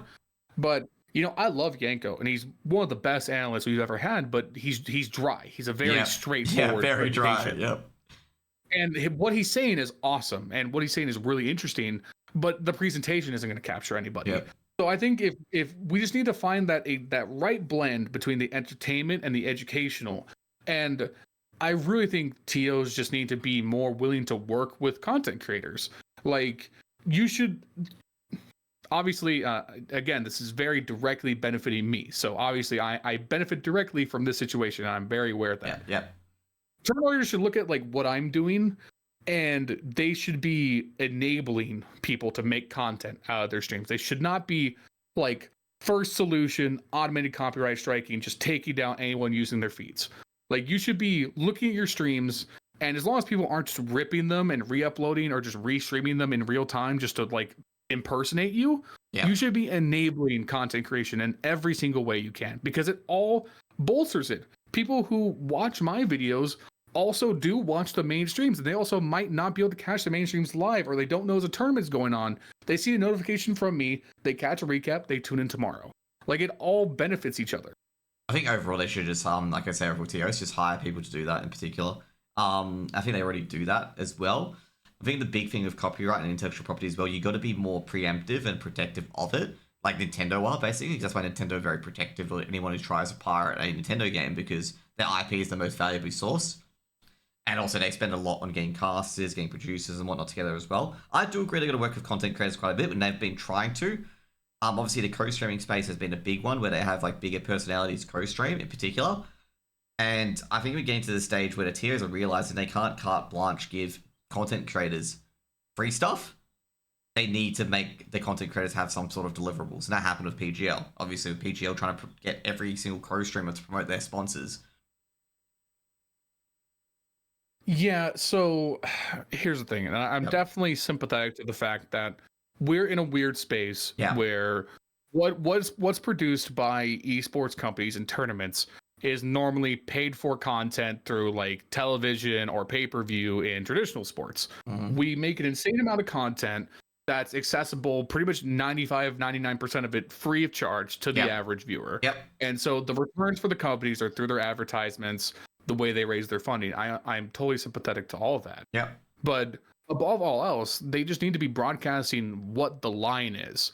And it's so hard to figure out what the actual line is, and that's the frustrating part of the process, because from my perspective, when it comes to making content, I totally understand that if I was just to show whole rounds with the casters talking, like pretty much just ripping their content whole cloth, that would not be okay. But at the same time, when I take the rounds from the games and then make analysis of it, talk about what happened, that content is transformative in nature, and that the sanctity 100%. Of that should be upheld. Yeah, definitely. Like, that's like, I know a lot of people use automation in particular. I'm a bit surprised that they don't have channels that they've given co-streaming rights to as like exempt, being like, okay, we've given it to Lionheartz. He won't be like, don't strike him, put him in a whitelist that any content he makes, he's got given permission and whatnot to do it. That's probably a system they probably had to implement as well. Just I always remember to tell people this in particular, just remember you getting a product that they're paying people for to make for free, and and I feel like they're either gonna use the numbers, which someone has also already mentioned to me. They're using the co-streaming numbers that they've already approved to go to sponsors with, or they're gonna have to make the people who co-stream do deliverables, such as promoting certain sponsors in particular, to their viewers. Now, obviously, that's a hard one, given a lot of sponsors in co-streaming is gambling. Or what's going to happen in the future, which is the League of Legends route, which I talked about just then, is that there's going to be no broadcast. It's just everyone is going to be co-streaming it, and they have to make their own product. They're just basically outsourcing the broadcast to other people. Yeah, I think that would be the worst of the two outcomes, because obviously you want to give a platform to all the great casters and the analysts in the scene who do all this hard work. Yep. And also, like the co-streamers. Oh, sorry, you go first. Sorry, go ahead. Yep. No, you go ahead. Yep. I think the difficult part is always going to be what the line is, because I think it's totally respectable to be like, hey, like basically what PGL has done now, where there's a panel in the bottom and links back to the mainstream, and make sure that you're calling out like, hey, this is not the main broadcast. If you want the main broadcast, go check it out here, and try and return as many people back over to the main broadcast as possible. I don't think you could ever get to the point, unless they're going to contract with certain co-streamers, that you could make people advertise your own brand placements. Because the problem with that, not even just like the TOS or the legality of certain sponsors, is that we're not involved in those brand deals. If I advertise for PGL sponsor spots, there's no cut for me other than the cut that I get from co-streaming the major. So it's, that just seems like, at least business-wise, not viable. Whereas if it was like, okay, it's the month before the major, they reach out to a bunch of content creators like, hey, we want to contract you to co-stream throughout the duration of the event. You need to do X amount of ad placements per hour or whatever, and we'll, either pay you like a fee, or we'll give you the rights to use the content on YouTube or something like that. It would have to be a more thorough agreement. Whereas right now it's just, Wild West. If you want to be a co-streamer, it's know the right guy, and you get pulled into a Discord, and they tell you they're not going to nuke your channel, and you're good to go. Yep, that's pretty much it's like the Wild West. Like, it's not really fully fleshed out yet. And the big downside, as I said, I was going to get to with the if you let it do a full co-stream, like, who's going to get the interviews? Also, interview content. Their shoulder content's going to be non-existent, because a lot of co-streamers are literally like this. They hear the casters go on, and they'd be like, yeah, that was great. And like, if you took away like the casters and stuff like that, and the analysts, you would find out that they say like 2 words per minute. Like they're not they're not actually contributing much to the game. Like, the talent and the analysis, and also the desk as well, bring so much. Like, this is what I think I've got on reaction content as well. If you took away the video that they were watching, they would be talking absolute babble and absolutely nonsense. Okay. It would be nothing without that.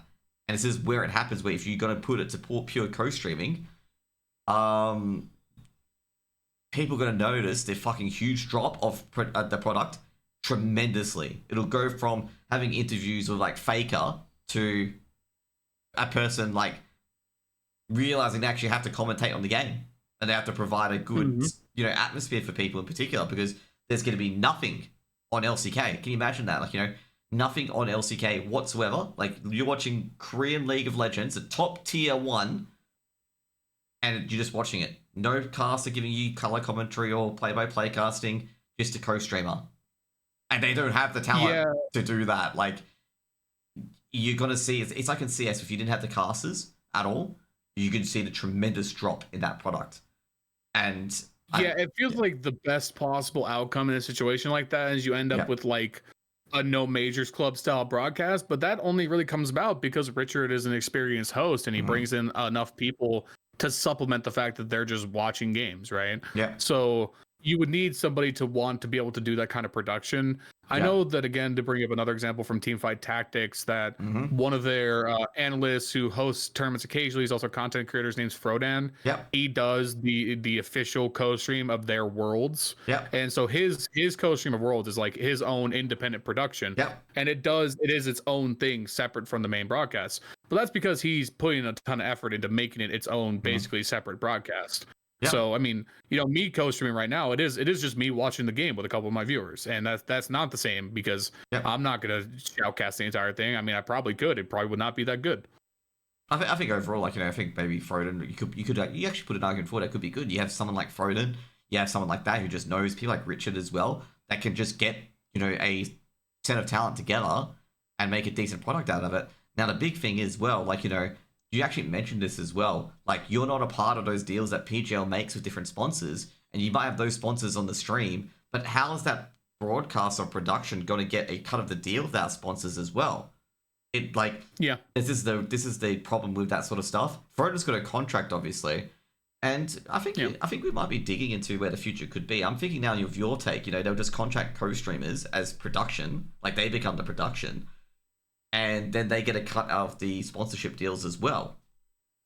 Like, maybe something like that could work out, where you have like people doing co-stream, but the problem is at the same time though is that everyone else can have opportunity to co-stream as well, which can be quite difficult. But this is a weird space at the moment where I feel that the current option at the moment, if more developed with the co-stream where anyone can do it, but there's still a product and you have to report your stats to the TO and the TO uses your stats to get bigger sponsorship money, is probably the better model, because at least that supports a large majority of content, which is your interviews by Banks, your desk work by Tech Girl, Yanko, and Dust, and your casters and whoever they are.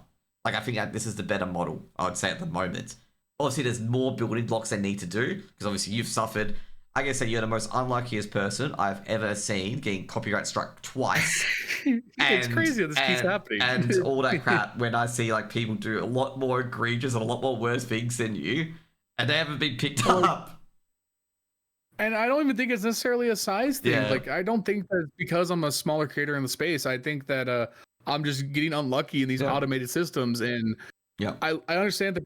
So here's the problem with the automated systems. I don't, obviously I'm talking out my ass. I don't even know how these things work, but it feels like the first response should be that it flags it in the system and then the person reviews it. Yeah. And it's just like, it should be manually reviewed by somebody at some point, because it gets to the point where it's like, dude, I'm putting like 12 hours into making it, the recap for the Asia RMR. It goes up, and then I wake up tomorrow morning. Oh, it's gone. And it's like, okay, don't worry, you got it back in an hour. You just had to sit there stressing about it for that hour, hoping that because you're a smaller creator in space, you can make enough of noise for somebody to care. But you're right, it's not even just me. It happened like right before we went live. Austin was talking about how he got 2 strikes. Oh shit.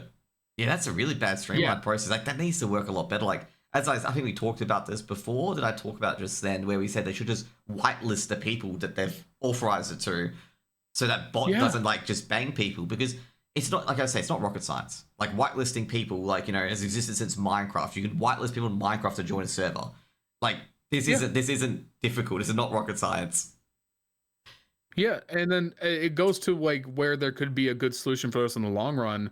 Is that if you're ESL, Blast, or whatever, you should be reaching out to work with content creators when the tournament comes up. Like, they do that already. Hey, well, no, I mean, not more than just like more than just like what they do now. Like, if you're PGL and you want to get returns from all the co-streaming effort, you should be like going the even like the step further, where it's like, hey, not only can you co-stream, we want you to make YouTube videos about this stuff. We want you to promote the tournament as many times as you can.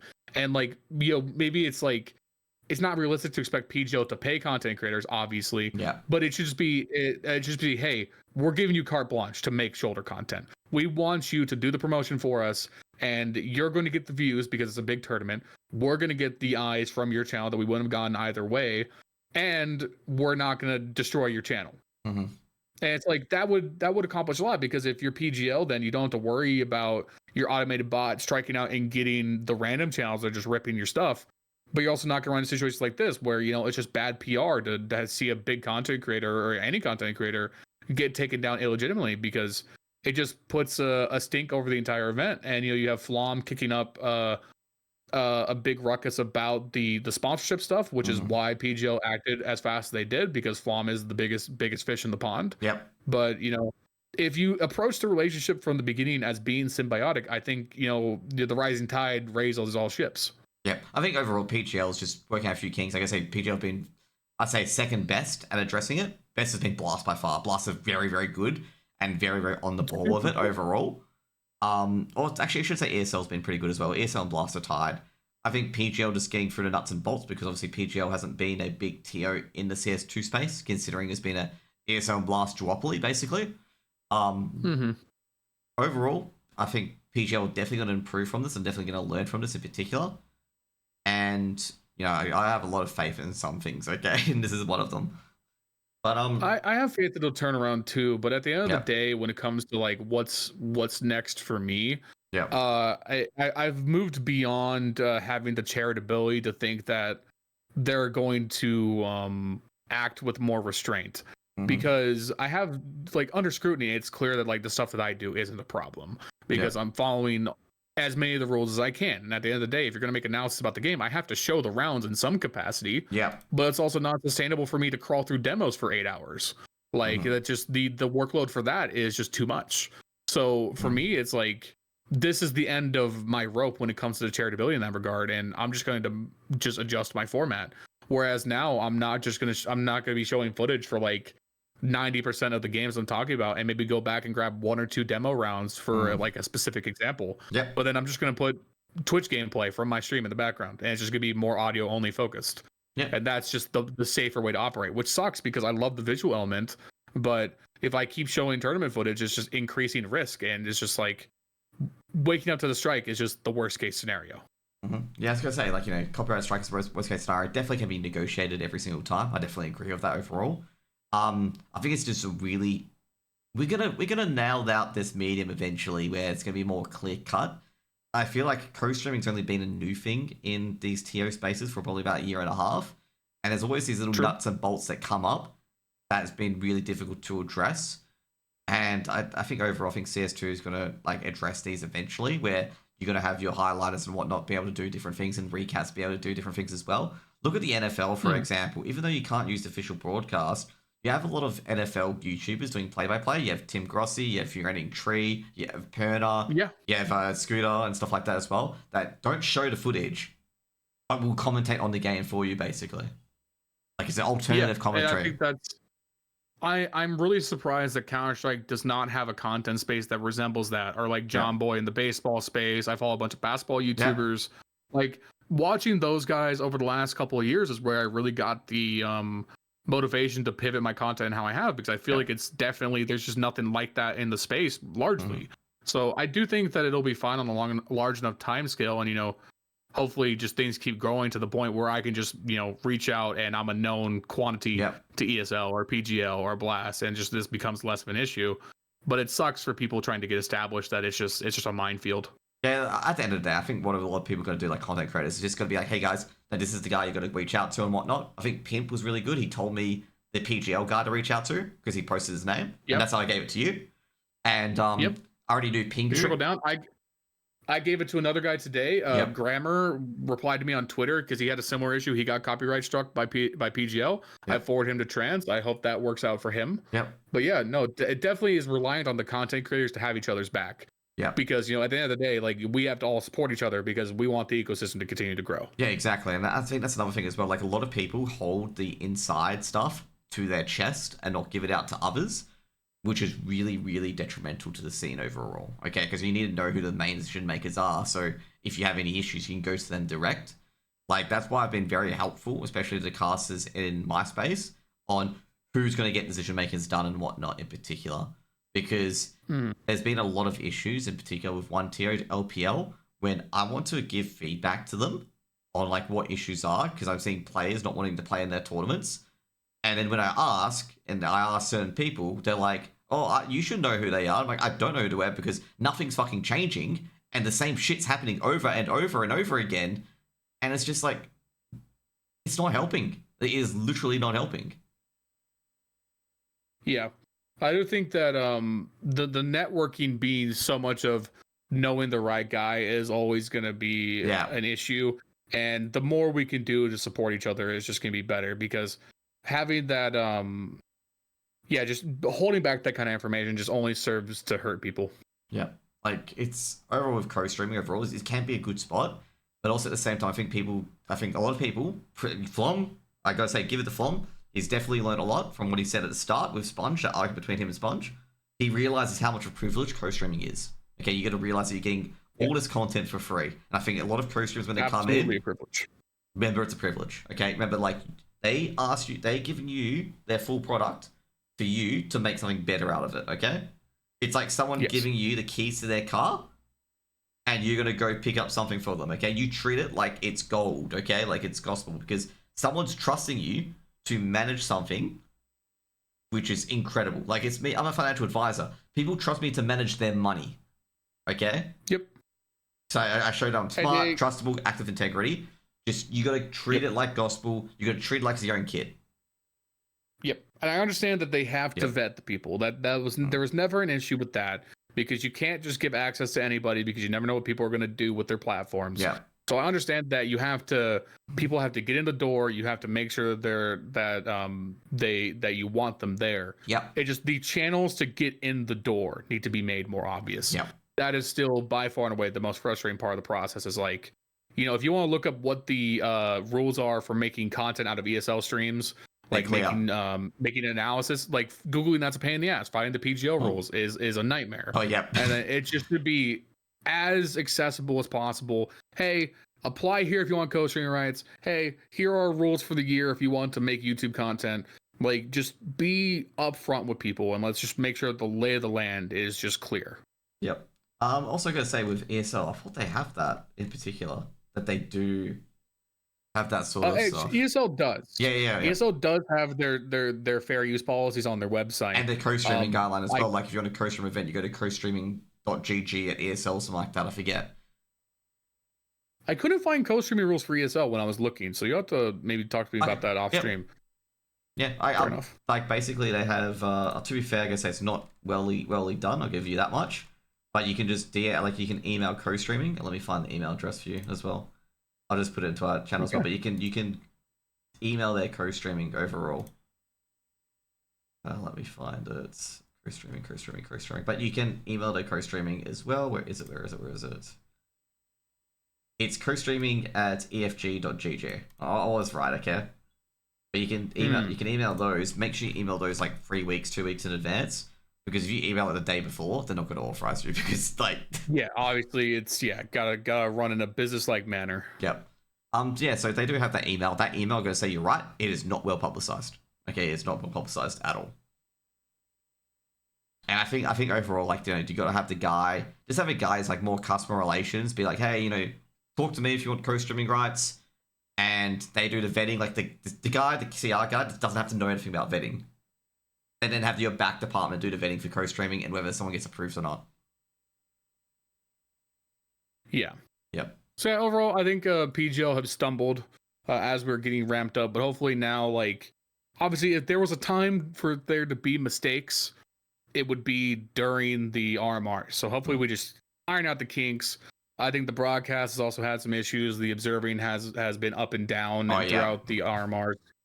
But I mean, again, if there was a time to work that out, it's now. Yep.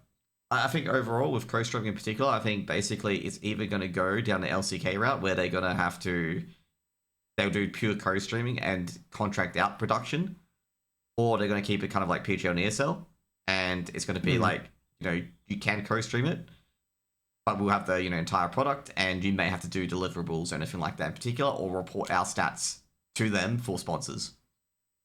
Yeah. Is he either paid by advert or paid by actually doing the entire thing? Yeah, and honestly, I think this would probably be an alright solution too. Is like, if it was like, hey, you maybe pay like a small fee for the rights for the tournament. Yep. That could always end up being a solution in the long run. Yeah. Oh, actually, that's the other option. You said that as well. Dude, I've had pay by deliverables or pay by money. And pay by making... Give us money at some point. Yeah, exactly. Because at the end of the day, you are getting something. So, like, pay $500 to rent my car, basically, sort of thing. But yeah, like, overall, like I say, like, a lot of people have been anti-co-streaming and stuff like that as well. But it can be done right with the right people in particular. I think No Majors Club, as you mentioned, and also Froden stuff as well, has been very, very successful and been very, very good. And it's like, it's possible to build a product. Do they sacrifice the initial product? Probably not. Like, probably definitely not. And, and also as well, I don't think No Majors Club use the official footage. They use the demos, I believe. Yeah, but I think Richard paid observers to like do the demo observing through them, so like they still got a good product. That's the other problem is that using the demos is not a realistic solution because if you're Flom, the Flom was talking about this. He said, listen, I would have to pay an observer because the CSTV feed doesn't the auto observer doesn't work still. Yeah, it doesn't. And also not to mention as well with the playcast, like so some people the playcast just crashes after 3 rounds and you have to keep going back in over and over again. Like for me, I couldn't use it. Yeah. Listen, if there's one thing I've learned the last few months of having to do all the demo work myself for the tournaments and like build all the recaps from scratch is that we don't pay observers enough because that is a miserable job. It is not easy. And I'm having the benefit of being able to watch the round all the way through first, map out where I want to go, and then I'm still fucking it up. Yeah. Like I said, that's why observers are just insane. I think they are well compensated, but I'm not too sure. And also pay them more. Pay them more. Anything else? It's not enough, whatever it is. Anything else for the future of co-streaming in particular? Like, any other potential good futures or bad futures? I think most people realize that content creation is the number one way to sustain a game because CS is a product that's never going to go away. You're never going to kill Counter-Strike. There are always going to be people playing it. It's one of the best games ever made. But content creation really carries people through the down times. And it carries people through content droughts in between whatever Valve are working on. So it's in the best interest of everybody involved for the content creation space to be healthy and vibrant and growing. And other scenes capitalize on that really well. And I think CS is unfortunately a few steps behind. Yeah, I'm not terribly too... I think with the content creation space, they're getting a lot better. Obviously, the skits have been fucking hilarious. Like, my favorite skit is the Na'Vi one with Ime. Like, it's so fucking funny. And Wonderful being XQC. That was actually pretty good. ESL's done a lot of good stuff. Both the Pro Leagues this year have had a ton of funny skits. Yeah. I definitely think this year was a great step forward, but at least in terms of like the non-tournament production stuff, like in terms of like the YouTube presence, I do think we're getting better, but one of the things I think has held Counter-Strike back the most is that a large majority of the content space is still caught up in skins and gambling, and that content's great, but it's like junk food, man. There's only so much you could take of it, and there's not enough people pushing. Just like when I for example from TFT, there's not a whole lot of people that are just playing the game. TFT has such an active content creation space of people playing the game, talking about the pro scene, making all this great shoulder content. I've watched a guy grow from like no subscribers to now he's one of the more prominent people in the space named Sub-Zero Arc. And all he does is just mod review. All he does is just demo review the best players. Literally all he does. And the content's great. Like because the people are passionate about it and the audience wants it. So I think there's an audience for that kind of content in CS, but we don't have the personnel who are just out there making it happen yet. We're getting inklings of it. You have Steeko, you have Ash. Dude, one of the other ones escaped me. Like they do a lot of analytical content for the pro scene. Haka was really good circa like 2019, but even Haka isn't doing stuff the same way he used to. Yeah, I'd say overall like Steeko, Ash. I'm trying to think of the other person that does a lot of analytical content overall. The name escapes me, but I subscribed to them as well because I thought their content was amazing. I was talking about the Skybox guys as well. Skybox guys have been pretty good. Like you can get everything you need. Like it's such a good program. #ad. Okay, I got to mention that as well because obviously it's a product I'm super excited to get a hold of one of these days, but I just haven't had the time. I got a trial. They gave me a trial, tier 1 trial for like the major to go through it all, and it's absolutely amazing. Like.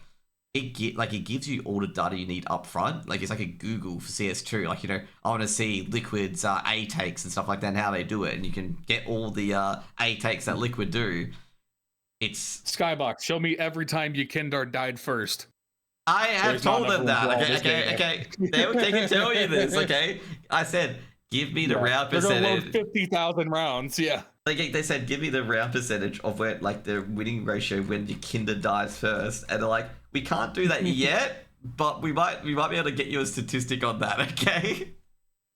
Listen, we can only go through so many rounds. Like you gotta give us a break. Like, there's too much saturation going on. One thing, I do think CS is getting better about that. I think we really suffered through the pandemic years of like a massive drought in CS content, but I think it's also because CS:GO was at such a weird point itself.